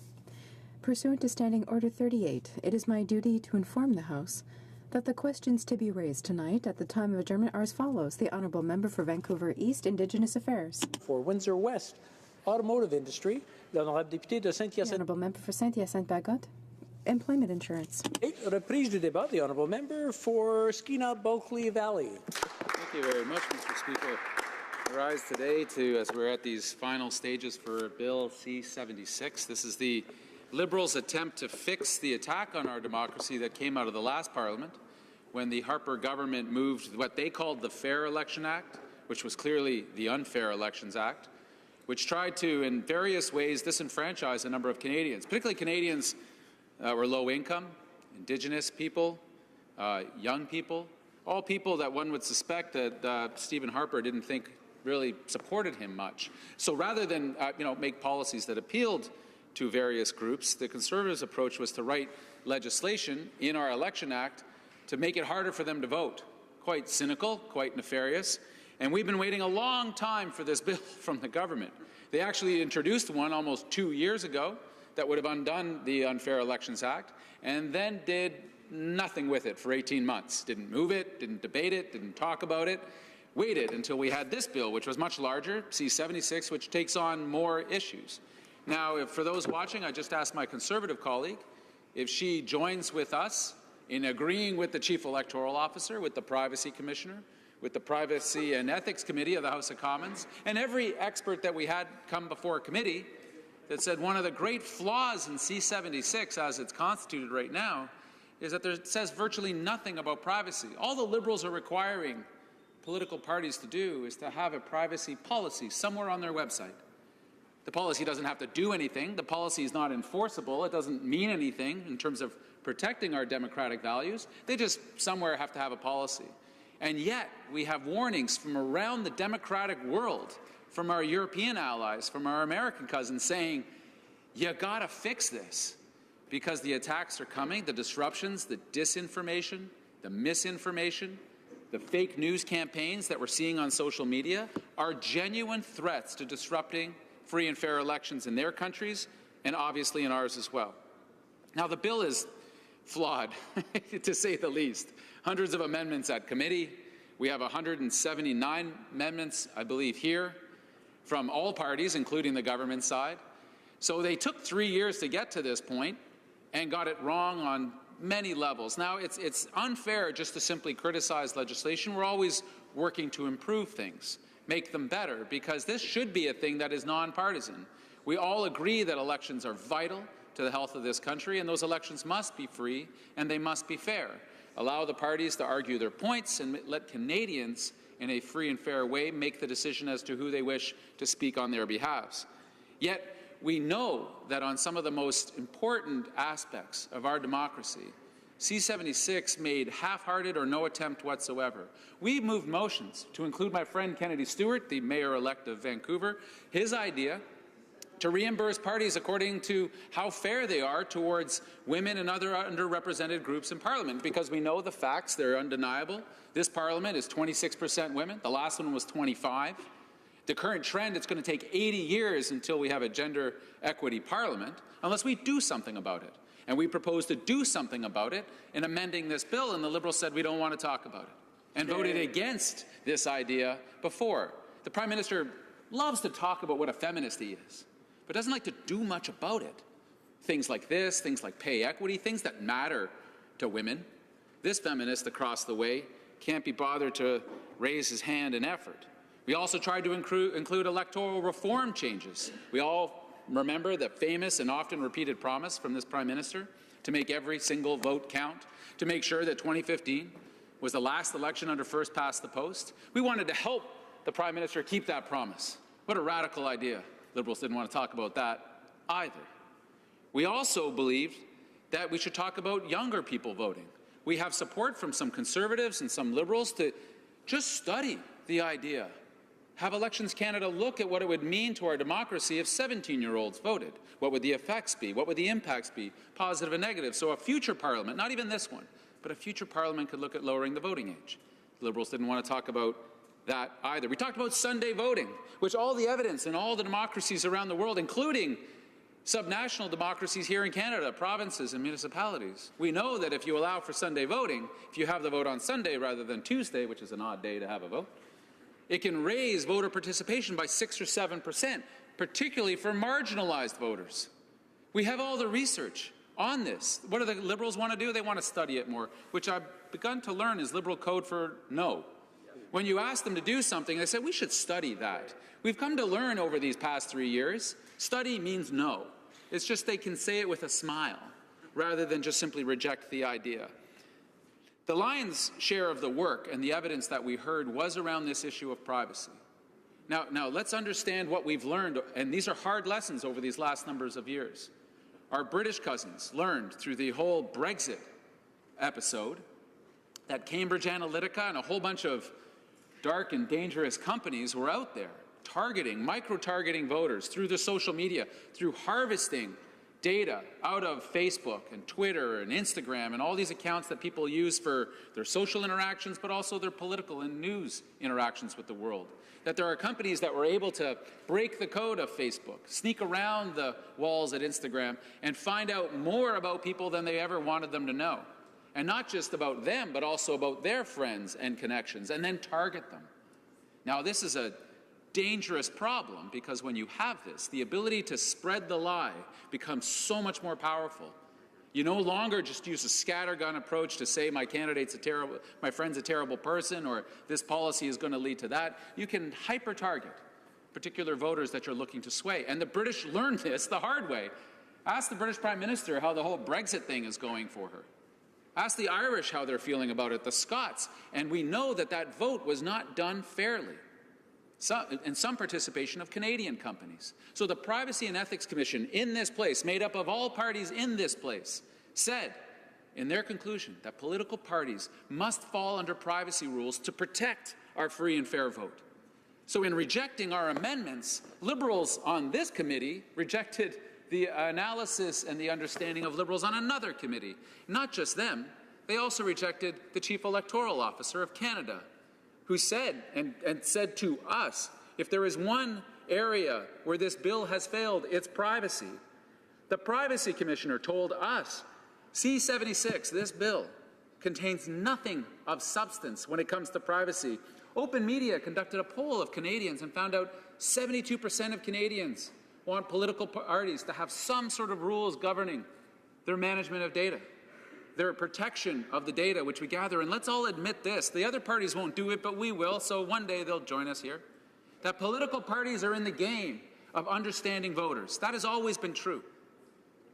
That's gone on to overdrive over the last 10 to 15, 20 years. With the advent of the internet and social media, the ability to gain information about voters, multiple points of data about each individual voter at the voter level, and then target those voters with specific messages can be a positive thing. If somebody is interested in the environment and pipelines and want to know why the Liberals spent $4.5 billion on a 65-year-old pipeline, a political party might want to know that so they can talk to them about what a dumb idea that was. Especially for a climate change fighting prime minister, that might be a good little bit of data to know. But we also know that parties are collecting this massive amount of data with no rules or oversight whatsoever. Now, look at the Europeans. The Justice Commissioner of the European Union, who are on the verge of having elections, said that we can no longer treat this as business as usual. The threats coming from foreign governments, foreign agents, and domestic folks that are looking to simply subvert our elections, to cast doubt on the democratic process, is real. The U.S. Justice Department, under Donald Trump of all people, has said this is information warfare, that there's an interference in the U.S. midterm elections going on right now that is connected back to Vladimir Putin. And all of these examples are coming forward to us from our own experts, from international experts, and the Liberals said, no, we don't care. We simply don't care. We're going to allow this bill to go through without any significant and meaningful changes to protect our democracy. Well, what's an election bill for, if not that? I'm simply at a loss for words when I talk to my Liberal colleagues and say not one witness came to us and said, you should just leave the whole privacy thing alone. Everything's good. The status quo is fine. Every single witness, including our own chief electoral officer, said it is imperative to act. And the Liberals shrugged. And here's the question, Speaker, and I'll leave it at this, that there are challenges and tensions that exist within each individual MP. Their loyalty and observation of what their party wants, and their loyalty to country. And this is a clear case where if you only were here to defend Canadian democracy and make sure our elections are free and fair, the choice would be clear, that we need to move the changes that the NDP are proposing here, suggested by our Chief Electoral Officer, our Privacy Commissioner, and every expert we talked to. And the Liberals consistently chose party over country. And that, Mr. Speaker, is unacceptable regardless of what Canadians feel like, regardless of what their voting intention is. C-76 has got to do better. We can fix it at the very last moment if people are willing to work together. Questions and comments. Questions et commentaires. The honourable member for South Shore St. Margaret's. Thank you, Mr. Speaker, and I thank my honourable colleague for his speech today, quite impassioned, and he is, I know, very well-versed in this subject. I know he's very passionate about electoral reform. I just have a question because he keeps talking about privacy and how important it is, and yet his party, their website, their privacy policy was so woefully inadequate that it wasn't until the introduction of Bill C-76 they actually updated it and made sure that it was posted in a way that was more transparent, better, and so saying that posting a privacy policy isn't effective, I would think is not really the case, because obviously they had to do something when they saw the state that theirs was in. The honourable member for Skeena Bulkley Valley. Okay, that wasn't a question. And the part of what we're debating here is simply posting a policy that is not enforceable, that has no teeth to it and no meaning to it, is not an exercise that is going to protect our democracy. My friend across the way is a very smart person. She saw the same testimony we did. And the testimony was conclusive. It was 100% clear. If she believes in the opinion of the Chief Electoral Officer, if she believes in the opinion of the Privacy Commissioner, if she believes in her Liberal colleagues who sat one committee over, who studied the very same issue, then for goodness sake, support something that is meaningful. All parties need to move on this. My party wasn't there 2 or 3 years ago because they didn't want to have to reveal to Canadians how it was we collected data and what that was. Those days are gone, because here's what's going to happen.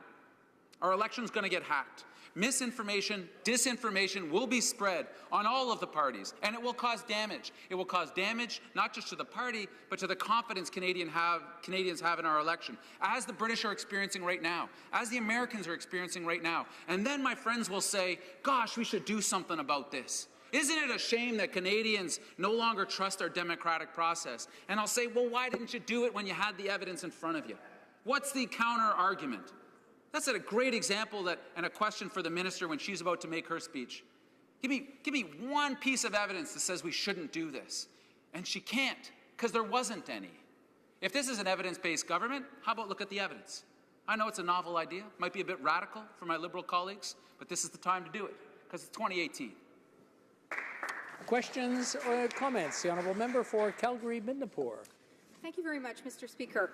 Well, as I said today, I'm actually very relieved to hear about the NDP's trepidation in regards to Bill 76. And this to me actually seems very much contrary to what we over here in the official opposition saw and heard throughout the entire process, which we were attempting to ensure was done fairly, adequately, with due diligence for the Canadian public.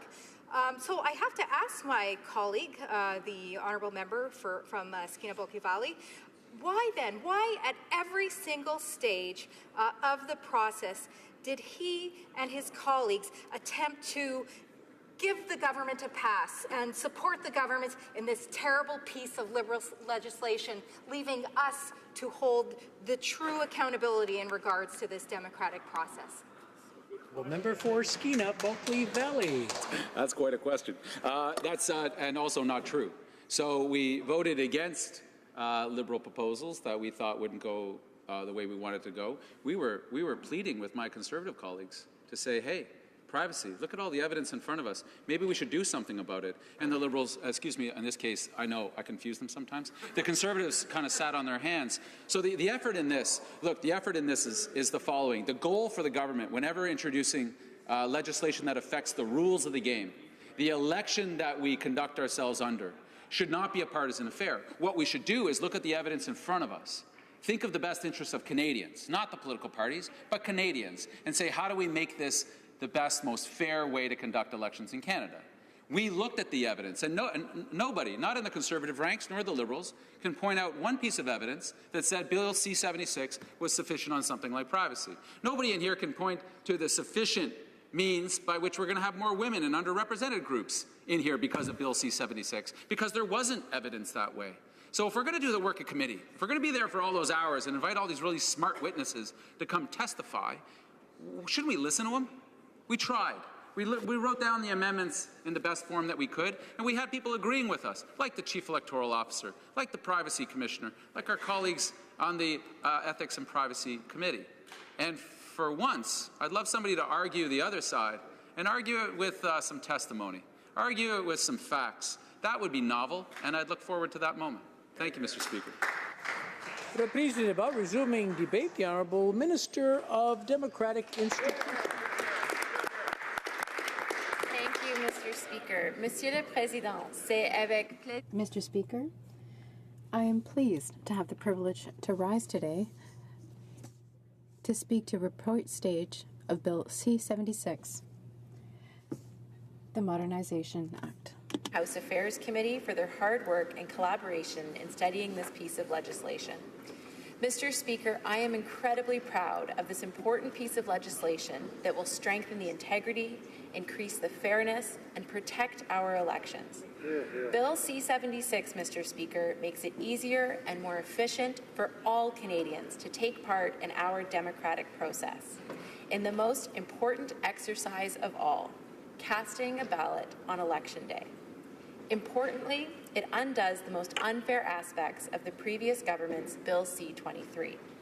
And Mr. Speaker, not many people know this, but the reason that I decided to run for office was precisely because of that legislation. Because I couldn't believe that a government of Canada would do things in its power to make it more difficult for Canadians to vote. And in Bill C-76, Mr. Speaker, we are ensuring that every Canadian that has the right to vote will be able to cast that ballot. And I am so proud that we are moving forward with this legislation. Mr. Speaker, we made important commitments to Canadians surrounding the use of vouching and the voter information card. And those, Mr. Speaker, are returned in Bill C-76. Mr. Speaker, I traveled across the country and I heard from people who were unable to cast their ballot last election because of those changes that the Conservatives made previously. Mr. Speaker, Stats Can estimates there are over 170,000 Canadians that were unable to cast their ballot in 2015 because of the changes made in the so-called Fair Elections Act. But, Mr. Speaker, for example, the CEO of Elections Canada talked about the dignity that is required when vouching is enabled, the dignity for people who go to the polling station. He talked about the fact that it's senior women often who don't have two pieces of identification that can demonstrate both their identity and their address. Well, using the voter information card, which will enable individuals to establish residency, will empower and ensure that those senior women, amongst others, will be able to cast their ballot on Election Day. Mr. Speaker, this is also important for Indigenous Canadians, for people who don't have a permanent place of residence, and also for those who are, interested in casting their ballot and need that extra bit of help with regards to vouching. Mr. Speaker, this is so important for the dignity of Canadians, and I'm so proud that this is part of C-76. Mr. Speaker, I also want to talk about the fact that in Section 3 of the Charter of Rights and Freedoms, all Canadians, by virtue of having citizenship, have the right to vote. And in C-76, we are ensuring that all Canadians living abroad will be able to cast their ballot on Election Day. Myself, having studied abroad and lived abroad for work, had the opportunity to vote from abroad in previous federal elections, and I know how important it is for Canadians to maintain that connection to the country that they are so proud to come from. And so in C-76, Mr. Speaker, Canadians living abroad too will be able to cast their ballots. But let's talk about dignity and let's talk about accessibility, because in C-76, we are also ensuring that political parties and candidates will be able to have an incentive to ensure greater accessibility for their campaign material, or perhaps to build a ramp to their campaign office, or provide sign language interpretation at an all-candidates meeting. We heard from Canadians across the country that these measures are so important to be included in the electoral process and to ensure that they too feel included and are able to participate fully in our elections.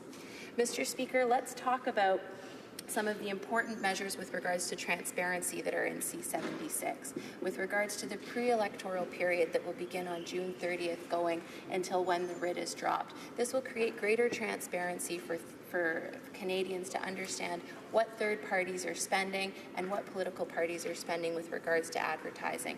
There will be a cap on spending for political parties and third parties during this time period, and for third parties it will, during the writ period, also include political activities. And this, Mr. Speaker, is so important because we know that Canadians want to know who is spending money during an election and who is trying to influence their choices as they cast their ballot and get ready to make those choices on election day. Mr. Speaker, when it comes to foreign interference, I want to thank all members of this House because we stand united across partisan lines to ensure that our elections here in Canada are free from foreign interference. And of note, I want to mention, members from the Conservative and the New Democratic Party, as well as from my own party and the Liberals on the Procedure and House Affairs Committee, put forward really good amendments at committee stage to ensure that we are doing everything that we can to protect our elections from foreign interference. And that is something that all members of this House have put partisanship aside and put country first, and I applaud them for doing that. Mr. Speaker, when it comes to online platforms, we know that 2019 will be a different election. It will be one in which social media has a heavy presence, and I'm very proud to note that in C-76 important measures have been taken to both protect us from foreign interference, but also to ensure that there is greater transparency in terms of political advertising online. And Mr. Speaker, with regards to C-76, in this legislation, there are two important amendments to the Canada Elections Act. One is to ensure that social media platforms do not knowingly accept any political advertising from foreign sources, and also to create a public registry of all political advertisements from the electoral period, something that Canadians will be able to check publicly to see who is targeting them and who is seeking to try to influence them during an election.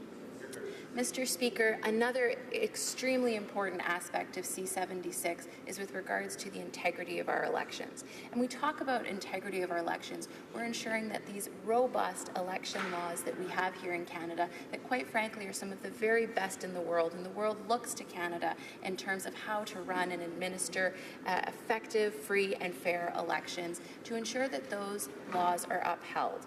Well, in C-76, Mr. Speaker, we have listened to the Commissioner of Canada Elections, and we have ensured that this office has the ability to both to investigate and to compel testimony. And Mr. Speaker, these are very important because we saw in previous scandals, whether it was robocalls or the In-N-Out scandal, in which the integrity of our elections came under question, that Canadians needed to have the confidence to be able to know who was behind these activities. And the Commissioner made it clear that had he had these tools, he would have been able to get to the bottom of this. And that is extremely important, Mr. Speaker. And so, Mr. Speaker, I'd like to highlight the fact that C-76 has received and takes into consideration 85% of the recommendations that the CEO of Elections Canada made following the 2015 elections.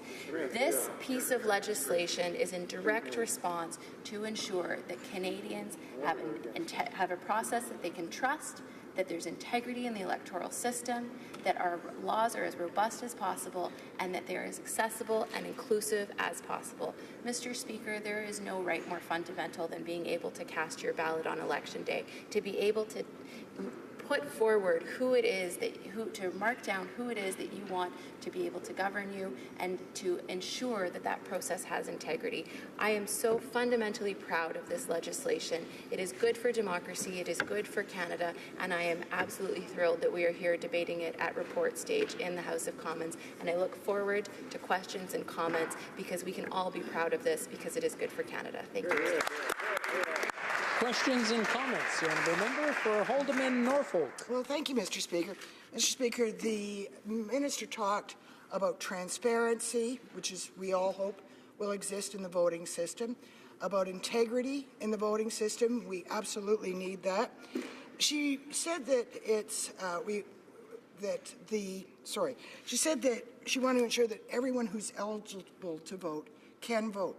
But then, unfortunately, she started making references to residents voting. Now, that is necessary, yes, but residency is not a prerequisite for what she describes as the fundamental right to vote. In fact, the citizenship is the fundamental requirement to be able to vote. And I'm wondering if the minister could reconcile those two and explain how she's going to ensure transparency in making sure that the citizenship requirement in the eligibility to vote is maintained, because that I haven't heard referred to yet at all, and it's something that I think is integral to ensuring both the integrity and the responsibility of proper voting systems. Minister. Mr. Speaker, and I thank my colleague for her question. And it is the case that being a citizen is what entitles you the right to vote. And in fact, in C-76, there are provisions for Immigration, Refugees and Citizenship Canada to share information with Elections Canada to ensure that only citizens are on the voters list. So absolutely, this is important with regards to integrity, and I am thrilled that this is in C-76. So thank you for your question, but the member can rest assured that it is citizens who will be casting their ballot on Election Day. Thank you, Mr. Speaker. Questions and comments. The Honourable Member for Skeena-Bulkley Valley. Mr. Speaker, I thank the Minister for her speech. She's right in pointing out that C-23, the Unfair Elections Act, is much undone by this bill. We're actually moving amendments to allow for vouching to make more sense, not people just within a polling station, but broader. But a question on process, because process matters, of course, not just what is in a piece of legislation, but how we pass it through this place.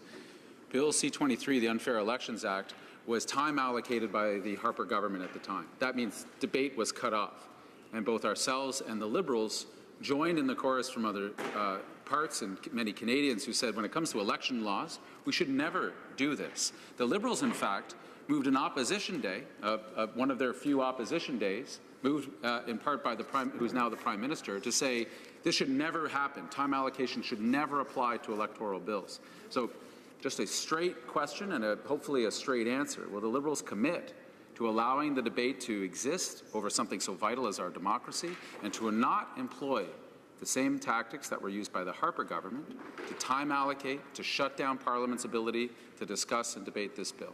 Thank you very much. The Honourable Minister.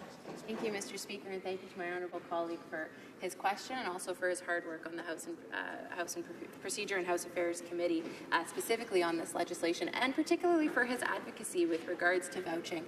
He made some very cogent points when I was there testifying in front of the committee, and I truly appreciate all of his hard work and his advocacy moving democracy forward here in Canada.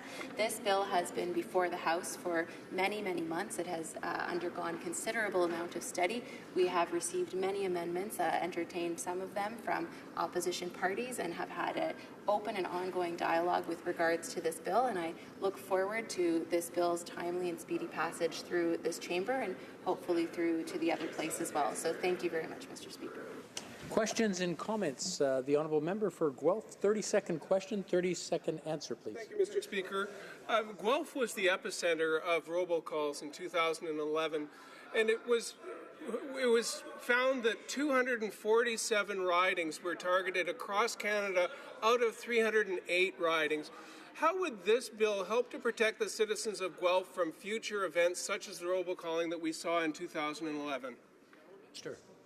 Thank you, Mr. Speaker, and I thank my honourable colleague from Guelph for this extraordinarily important question, because robocalls is the exact type of activity that undermines the confidence and the integrity that Canadians have in the electoral system. And it's unfortunate that my colleagues from the Conservatives laughed when they heard that and don't appreciate the severity of undermining the information that is given to Canadians so that they can cast their ballot on Election Day. This bill, as I mentioned, empowers the Commissioner of Elections Canada to be able to investigate, to compel testimony once he's received permission from a judge, to ensure that he can get the full story and understand what is going on if an election law is being broken. Furthermore, this also empowers the CEO of Elections Canada to inform and educate Canadians, something the previous government took away. Can you believe that, Mr. Speaker? The ability to inform Canadians about voting? This bill brings it back. Thank you, Mr. Speaker.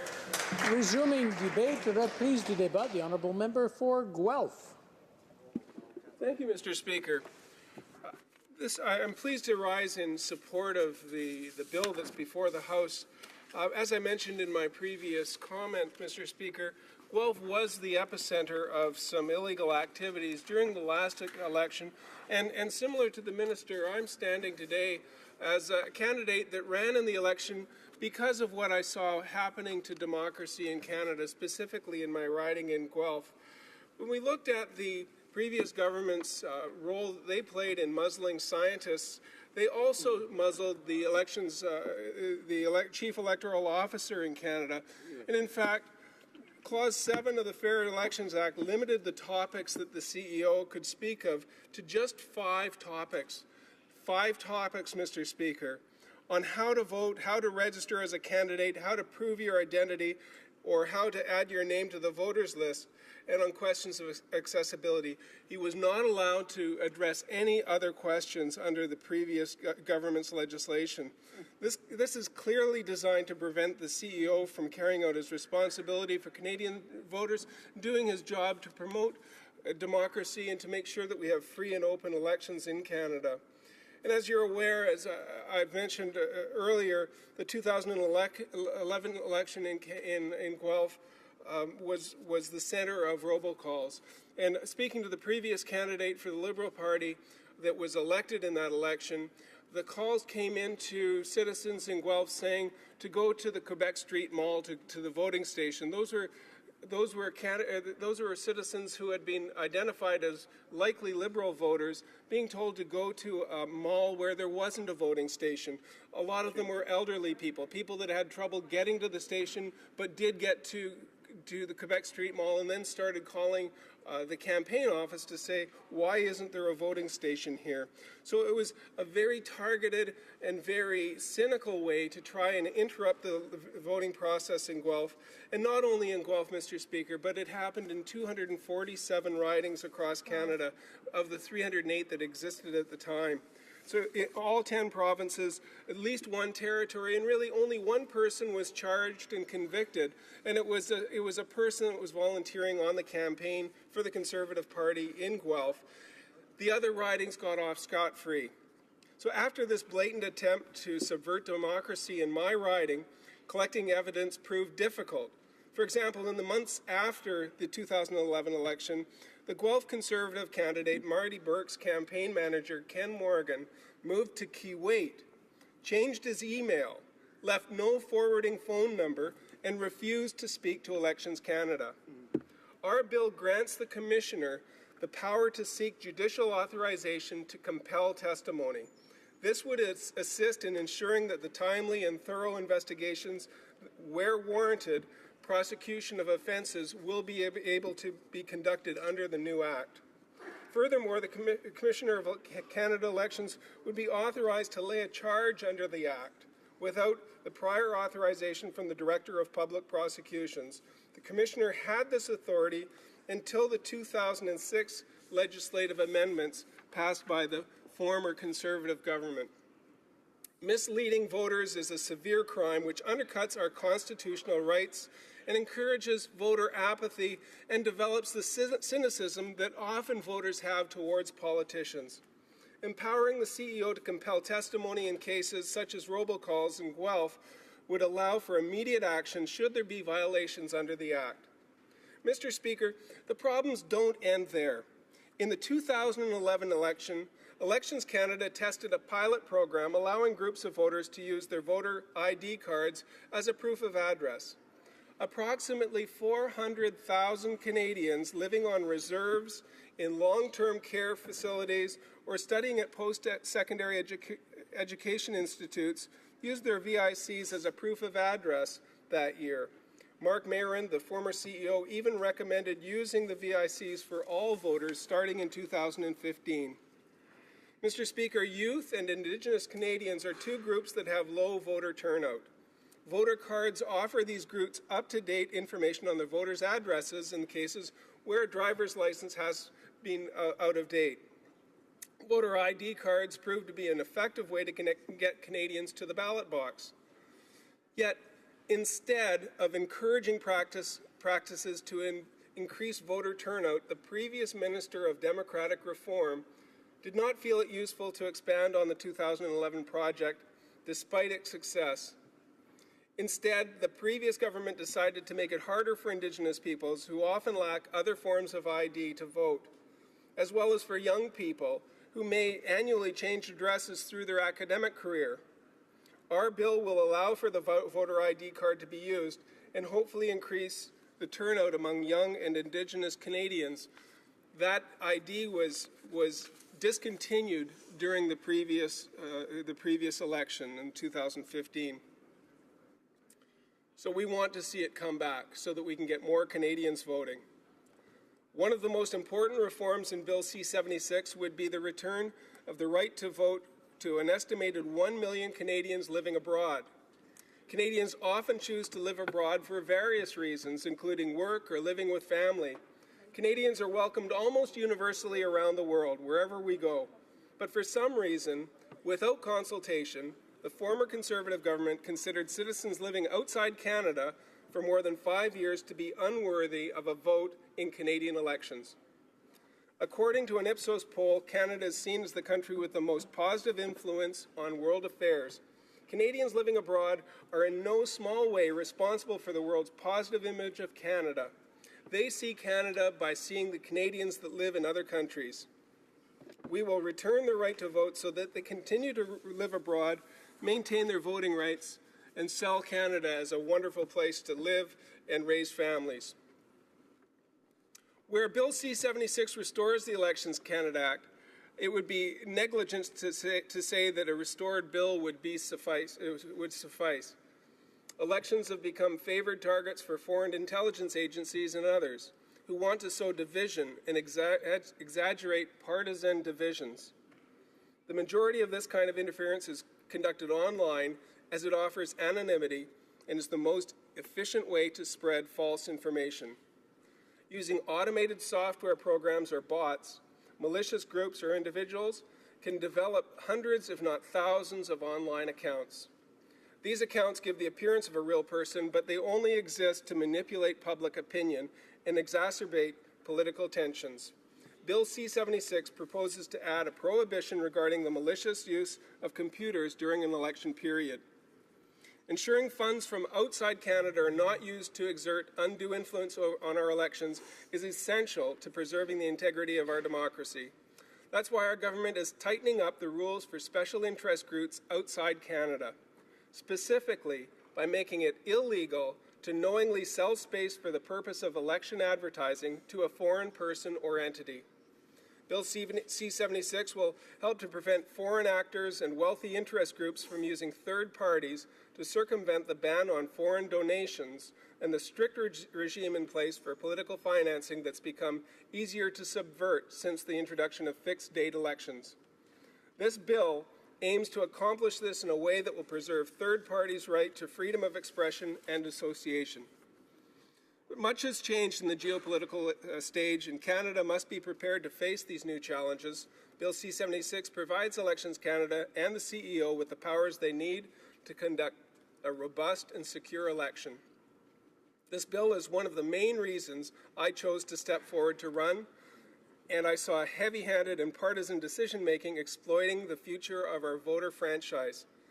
I saw directly how this kind of decision-making process can hurt communities like mine.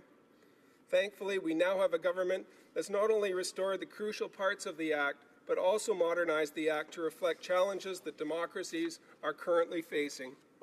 So I thank the government and the committee. I substituted on the PROC committee to take part in the discussions to see what they were deliberating on, and now we're in third reading in the House. I encourage all my colleagues to support this very, very important legislation. Thank you, Mr. Speaker. Questions and comments. The honourable member for Kitchener-Conestoga. Thank you, Mr. Speaker. I want to thank my colleague, who's one of my neighbours in the area, for his comments. But, Mr. Speaker, throughout his speech today, on at least 3 occasions, maybe more, he used the term voter ID cards. Well, Mr. Speaker, there is no such thing as a voter ID card. It's a voter information card, and my colleague is fully aware of that. But there's an attempt, I believe, to try to mislead people to think that that little card that comes in the mail with your information on it is for identification purposes. And it's not. Over 1 million of those cards, Mr. Speaker, in the last election were erroneously given out. And not only that, we do know that in apartment buildings and some of the townhouses where people get their mail in at one spot, we often see these in the recycle bin. So, Mr. Speaker, there's a high probability of those being misused. So my question is, how can my colleague argue for the use of the voter information card as a voter identification card? Thank you, Mr. Speaker. Honourable member for Guelph. Thank you, Mr. Speaker. And the honourable member, I think, is in around the same age as me and would know very well that when you go to the electoral booth, you go to vote, you take that card with you. In the before 2006, exactly, you'd present that card. The people working in the polling station would take the card, check your name against a list, verify you were there and that you were who you were, and that was the card that permitted you to vote in the election. So that was taken away last time. And this time, instead, we had people having to take in 2 pieces of ID or bills, or elderly people that were confused by the process, where they grew up knowing that when they came to Elections Canada and presented the card, they were accepted as a Canadian citizen with the right to vote. Questions and comments. The honourable member for Cowichan-Malahat-Langford. Thank you, Mr. Speaker. I thank my honourable colleague from Guelph, who I have the pleasure of sitting on the Standing Committee on Agriculture with. I enjoyed the part of his speech where he noticed the dangers that exist to our democracy, particularly with respect to social media and the fake news that exists. Now, earlier, my friend and colleague from Skeena-Balka Valley gave a very detailed speech on the efforts that our party made to bring in political parties under stricter privacy provisions. A measure that was backed up not only by the Chief Electoral Officer, but by multiple witnesses at that committee, and was also supported by Liberals on the Ethics Committee. So I'm just wondering if he can explain to this House why his government failed to acknowledge that testimony, why it failed to act on those provisions within Bill C-76. The honourable member for Guelph. Thank you, and thanks to the honourable member. And yes, we do have a lot of great conversations in the Agriculture Committee. I was sitting in the PROC Committee when these discussions were going on around PIPEDA. What we're looking at is a broad piece of legislation that needs to be developed around privacy. It connects to more than just Elections Canada. It really looks at the online management of data, personal data, on all departments of the government. So really, that piece has to be dealt with in greater detail. It needs to go through committee for a very thorough study. We're not saying that we don't need PIPEDA, but we need it in a broader context with more study than what this legislation was looking at. Thank you, Mr. Speaker. Questions and comments. The honourable member for Edmonton-Griesbach. A very brief question, please, and a very brief answer. I'd like to ask my colleague across the way about media reports that people who are not eligible to vote are being urged by Elections Canada to get registered to vote. What does Bill C-76 do to prevent this from happening? Guelph. Mr. Speaker, the real question is getting more people to vote and working within high schools to get people registered when they're eligible to vote coming out of our high school system, having a tighter control of all Canadians that are eligible to vote, which includes maybe the examples that the member is presenting, but it also includes our youth, It includes people that have become Canadian citizens recently. We want all people that are eligible to vote to get out to vote, and for Elections Canada to help in the promotion of that process. Thank you, Mr. Speaker. Resuming debate, reprise du débat, the honourable member for Thornhill. I just want to inform the member they have about 5 minutes before we have to break for a vote. And when we return to this bill, the honourable member will have another 5 minutes to continue. Thank you for very Thornhill. much, Mr. Speaker. And Mr. Speaker, as you know, free and fair elections are the fundamental essence of a democracy. While we know that more than half the world's population today, more than half actually, live under autocratic, dictatorial, or otherwise democratically deficient regimes, Canadians until recently could be fairly confident that elections here are gold standards in terms of freeness and fairness. Mr. Speaker, let me assure folks who may be watching this debate that the Canadian elections are indeed free in the sense that voters can be fully confident that the choices they make on their election ballots, supervised by Elections Canada, remain secret. But, Mr. Speaker, when it comes to fair elections, where by definition all parties have an equal right to contest elections without fear, favour or interference, in expectation of a level playing field, voters may not yet be fully aware that the concept has increasingly been compromised in recent years in a variety of unacceptable ways. And Mr. Speaker, Bill C-76 before us today, as with Bill C-50 earlier this year, falls far short of addressing the increasing vulnerabilities and threats, domestic and foreign, to the fairness of the federal election coming in 2019. In fact, Mr. Speaker, Bill C-76 follows the Liberal government's pattern in this Parliament of introducing amendments to Canadian institutions and to laws in place for years that are promoted as improvements but are actually regressive. We've seen it in amendments to the Access to Information Act, C-58, a flawed piece of legislation specifically condemned as regressive by the former Information Commissioner. And despite a significant number of tweaks, C-58 remains regressive. And we saw earlier this year in amendments to the Canada Elections Act in C-50 that were claimed to end, or at least make more transparent, the Liberal Party's notorious cash for access fundraising events. The Liberals have made much of the new protocols, claiming to observe the letter of the amended law, passed in June, which doesn't actually come into effect until next week, or until December. But, Mr. Speaker, C-50 actually bakes into law a lobbyist's cash for access loophole for Liberal fundraising, the notorious Laurier Club lobbyists loophole.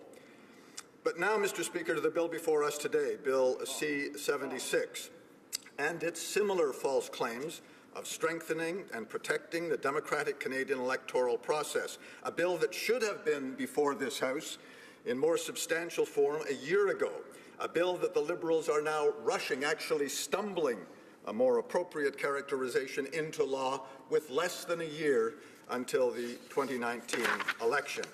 If anyone doubts the clumsiness of the Liberals' development of this bill, the government was forced to propose and with their majority pass in committee almost 6 dozen amendments. That is the definition, Mr. Speaker, of incompetence in government. The Conservative Party, attempting to stiffen the legislation, proposed over 200 amendments. Regrettably, only 6 gained Liberal support. But, Mr. Speaker, major deficiencies remain. They include, and this was just discussed by previous questions, the use of the voter information card as acceptable voter identification, and, of course, the Liberal insistence that all non-resident Canadians be allowed to vote. As many as 2.8 million Canadian citizens are living outside of the country, no matter how long they've been away from Canada, no matter whether they've paid taxes in recent years, no matter whether they follow Canadian politics or know the names of political candidates, no matter whether they ever intend to return to Canada. Now, Mr. Speaker, I know the time is short, and I must say that I've noticed in the last few minutes a familiar, stale stink wafting across the floor from the other side of the House, Mr. Speaker, and it smells to me as though we're about to hear the dreaded majority government Democratic guillotine the notice of time allocation, where by the time the guillotine drops tomorrow, I would expect that barely 3 members of the opposition would have had a chance to speak to this incredibly flawed bill, Mr. Speaker, Bill C-76. Mr. Speaker, I will conclude my remarks tomorrow. I know that the clock on the wall forces us to move to procedure, but I will pick up and look forward to concluding those remarks tomorrow. The honourable member will have 5 minutes coming to him tomorrow when debate continues. Comme il est 17 heures. As it is 5:30, the House will now proceed to the taking of the deferred recorded division on the motion at second reading stage of Bill S-245 under private members' business. Call in the members.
The question is as follows. Mrs. Stubbs, seconded by Mrs. McLeod. Kamloops Thompson Caribou moved that Bill S-245, an act to declare the Trans Mountain Pipeline Project and related works to be for the general advantage of Canada, be now read a second time and referred to the Standing Committee on Natural Resources. All those at my left in favor of the motion will please rise. Mrs. Stubbs. Mrs. Stubbs. Mr. Weir. Mr. Weir. Mr. Stanton. Mr. Stanton. Mr. Lozon Stormont Dundas South Glengarry. Mr. Lozon Stormont Dundas South Glengarry. Mr. Sopak. Mr. Sopak. Mr. Van Kesteren. Mr. Van Kesteren. Mr. Shipley. Mr. Shipley. Mr. Glinsky. Mr. Glinsky. Mr. McKenzie. Mr. McKenzie. Mr. Yerdega. Mr. Yerdega. Mr. Diot. Mr. Diot. Mr. Leipert. Mr. Leipert. Mr. Schmale. Mr. Schmale. Mr. Viersen. Mr. Viersen. Mr. Waugh. Mr. Waugh. Mr. Weber. Mr. Weber. Mr. Motz. Mr. Motz. Mr. Benson. Mr. Benson. Mr. Lloyd. Mr. Lloyd. Mr. Trost. Mr. Trost. Monsieur Bernier. Mr. Bernier. Fourth row at my left. Mr. Calkins. Mr. Calkins. Mr. Falk Provencher. Mr. Falk Provencher. Mr. Kimmich. Mr. Kimmich. Mr. Macaulay, Edmonton West. Mr. Macaulay, Edmonton West. Mr. Lobb. Mr. Lobb. Mr. Kitchen. Mr. Kitchen. Mr. Jennis. Mr. Jennis. Mrs. Gallant. Mrs. Gallant. Mrs. Falk, Battleford's Lloydminster. Mrs. Falk, Battleford's Lloydminster. Mr. Albrecht. Mr. Albrecht. Mr. Dreeshen. Mr. Dreeshen. Mr. Zimmer. Mr. Zimmer. Mr. Hobach. Mr. Hobach. Mr. McGuire. Mr. McGuire. Mr. Cooper. Mr. Cooper. Mr. Arnold. Mr. Arnold. Row at my left. Mr. Tilson. Mr. Tilson. Mr. Warwa. Mr. Warwa. Mr. Sorensen. Mr. Sorensen. Mr. Miller, Bruce Gray, Owen Sound. Mr. Miller, Bruce Ray, Owen Sound. Mr. Carey. Mr. Carey. Mr. Reed. Mr. Reed. Mr. Lukiski. Mr. Lukiski. Mr. Nader. Mr. Nader. Mrs. Kuzi. Mrs. Kuzi. Mr. Broussard. Mr. Broussard. Mr. Sweet. Mr. Sweet. Mr. Anderson. Mr. Anderson. Ms. Alislav. Ms. Alislav. Mr. Soroya. Mr. Soroya. Mr. Lake. Mr. Lake. Second row at my left. Mr. Nuttall. Mr. Nuttall. Mr. Barlow. Mr. Barlow. Mr. Doherty. Mr. Doherty. Monsieur Berthold. Mr. Berthold. Monsieur Martel. Mr. Martel. Monsieur Paulus. Mr. Paulus. Mr. Albus. Mr. Albus. Mr. Chong. Mr. Chong. Mr. Workington. Mr. Workington. Mr. Strahl. Mr. Strahl. Ms. Harder. Ms. Harder. Mrs. Vecchio. Mrs. Vecchio. Mrs. Wong. Mrs. Wong. Mr. Aboutayev. Mr. Aboutayev. Ms. Gladue. Ms. Gladue. Mr. Kelly. Mr. Kelly. Mr. Generou. Mr. Generou. Simon, je pense que Kevin, Monsieur... Mr. Nicholson. Mr. Nicholson. Ms. Finley. Ms. Finley. Mr. Clement. Mr. Clement. Mr. Allison. Mr. Allison. Mr. Bazan. Mr. Bazan. Ms. Rempel. Ms. Rempel. Mr. Kent. Mr. Kent. Mr. O'Toole. Mr. O'Toole. Mr. Reyes. Mr. Reyes. Ms. Bergen. Ms. Bergen. Mr. Shear. Mr. Shear. Mr. Polyev. Mr. Polyev. Mrs. Block. Mrs. Block. Mrs. McLeod, Kamloops, Thompson, Caribou. Mrs. McLeod, Kamloops, Thompson, Caribou. Mr. Fast. Mr. Fast. Monsieur Blaney, Bellechasse et Saint-Germain-Lévis. Mr. Blaney, Bellechasse, Les Chemins, Lévis. Mr. McColman. Mr. McColman. All those at my right in favor of the motion will please rise. Fifth row. Fourth row at my right. Third row at my right. Second row at my right. First row at my right. All those at my left opposed to the motion will please rise. Fifth row. Mr. Rota. Mr. Rota. Mr. Rogers. Mr. Rogers. Ms. Yip. Ms. Yip. Mr. Tutu. Mr. Tutu. Mr. Kung. Mr. Kung. Monsieur Plamondon. Monsieur Plamondon. Monsieur Sainte-Marie. Monsieur Sainte-Marie. Monsieur Marcil. Monsieur Marcil. Monsieur Beaulieu. Monsieur Beaulieu. Madame Posé. Madame Posé. Madame Gill. Madame Gill. Monsieur Barcelou-Duval. Monsieur Barcelou-Duval. Ms. May, Saanich Gulf Islands. Ms. May, Saanich Gulf Islands. Mrs. Zaid. Mrs. Zaid. Madame Lambropoulos. Madame Lambropoulos. Mr. Hogue. Mr. Hogue. Mr. Duval. Mr. Duval. Mr. Stetsky. Mr. Stetsky. Mr. Cannings. Mr. Cannings. Mr. McGregor. Mr. McGregor. Ms. Benson. Ms. Benson. Madame Sanssouci. Madame Sanssouci. Ms. Hardcastle. Ms. Hardcastle. Madame Hughes. Madame Hughes. At my left. Mr. Tan. Mr. Tan. Ms. Vandenbeld. Ms. Vandenbeld. Mr. Whalen. Mr. Whalen. Monsieur Aubin. Monsieur Aubin. Monsieur Nantel. Monsieur Nantel. Ms. Ramsey. Ms. Ramsey. Ms. Kwan. Ms. Kwan. Ms. Jolibois. Ms. Jolibois. Madame Quash. Madame Quash. Mr. Blakey. Mr. Blakey. Madame Moore. Madame Moore. Second row at my left. Mr. Tabera. Mr. Tabera. Mr. Sorbera. Mr. Sabera. Mr. Spengeman. Mr. Spengeman. Mr. Garrison. Mr. Garrison. Madame Boutin-Suite. Madame Boutin-Suite. Mr. Rankin. Mr. Rankin. Monsieur Dubé. Monsieur Dubé. Mr. Davies. Mr. Davies. Monsieur Bouleris. Monsieur Bouleris. Madame Laverdière. Madame Laverdière. Mr. Donnelly. Mr. Donnelly. First row at my left. Mr. Julian. Mr. Julian. Mr. Caron. Mr. Caron. Madame Brosseau. Madame Brosseau. Mr. Cullen. Mr. Cullen. Mr. Angus. Mr. Angus. Mr. Massey Windsor West. Mr. Massey Windsor West. Ms. Ashton. Ms. Ashton. Ms. Matheson. Ms. Matheson. Mr. Christopherson. Mr. Christopherson. All those at my right opposed to the motion will please rise. Fifth row. Mr. Greywall. Mr. Greywall. Mr. Hardy. Mr. Hardy. Mr. Harvey. Mr. Harvey. Mr. Housefather. Mr. Housefather. Ms. Hutchings. Ms. Hutchings. Mr. Yakino. Mr. Yakino. Mr. Johari. Mr. Johari. Ms. Khalid. Ms. Khalid. Mr. Levitt. Mr. Levitt. Mr. Long. Mr. Long. Mr. Longfield. Mr. Longfield. Ms. Ludwig. Ms. Ludwig. Mr. Maloney. Mr. Maloney. Monsieur Massé, Avignon, Limitis, Matal, Matapédia. Mr. Massé, Avignon, Limitis, Matal, Matapédia. Mr. May Cambridge. Mr. May Cambridge. Mr. McDonald. Mr. McDonald. Mr. McKinnon, Coquitlam, Port Coquitlam. Mr. McKinnon, Coquitlam, Port Coquitlam. Mr. McLeod, Northwest Territories. Mr. McLeod, Northwest Territories. Mr. Morrissey. Mr. Morrissey. Madame Nassif. Madame Nassif. Monsieur Ouellet. Mr. Ouellet. Mr. Peterson. Mr. Peterson. Monsieur Picard. Mr. Picard. Monsieur Rioux. Monsieur Rioux. Monsieur Robillard. Monsieur Robillard. Ms. Rudd. Ms. Rudd. Mr. Rumi. Mr. Rumi. Mr. Rusnak. Mr. Rusnak. Ms. Sahota. Ms. Sahota. Mr. Saini. Mr. Saini. Mr. Sarai. Mr. Sarai. Monsieur Serre. Mr. Serre. Mr. Sheehan. Mr. Sheehan. Mr. Sidhu, Mission Mount Fraser Canyon. Mr. Sidhu, Mission Masquerade Fraser Canyon. Ms. Sidhu, Brampton South. Mr. Sidhu, Brampton South. Mr. Secan. Mr. Secan.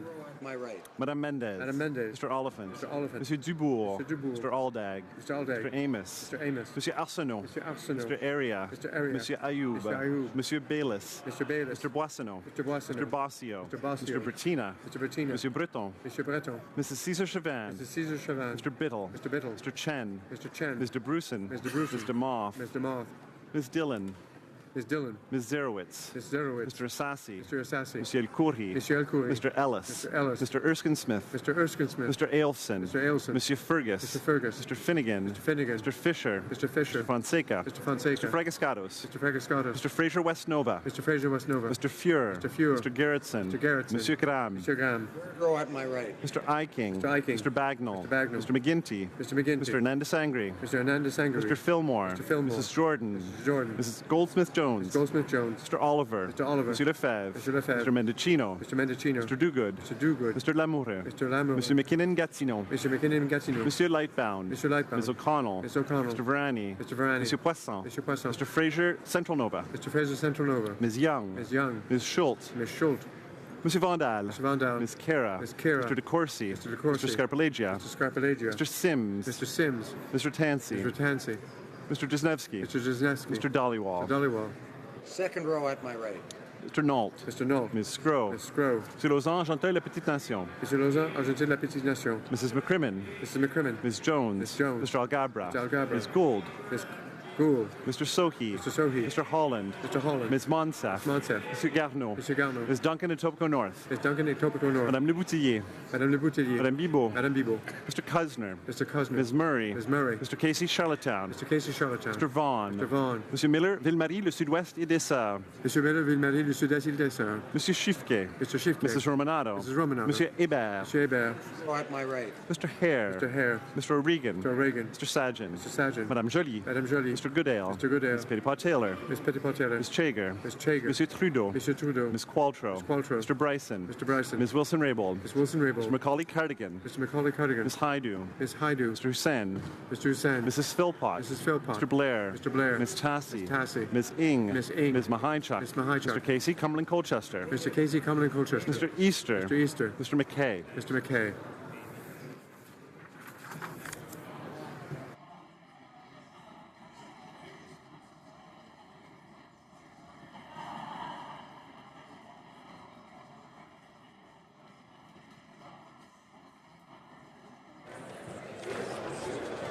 Yeas pour 86, 86. Nays contre 197, 197. I declare the motion defeated. Maintenant, vote par appel nominatif. The House will now proceed to the taking of the deferred recorded division on the motion to concur in Bill C-281 at report stage under private member's business. The question is as follows. Mr. Stetsky, seconded by Ms. Boutin-Sweet, moves that Bill C-281, an act to establish a National Local Food Day, be concurred in at report stage. All those at my left in favor of the motion will please rise. Mr. Stetsky. Cinquième rangée à ma gauche.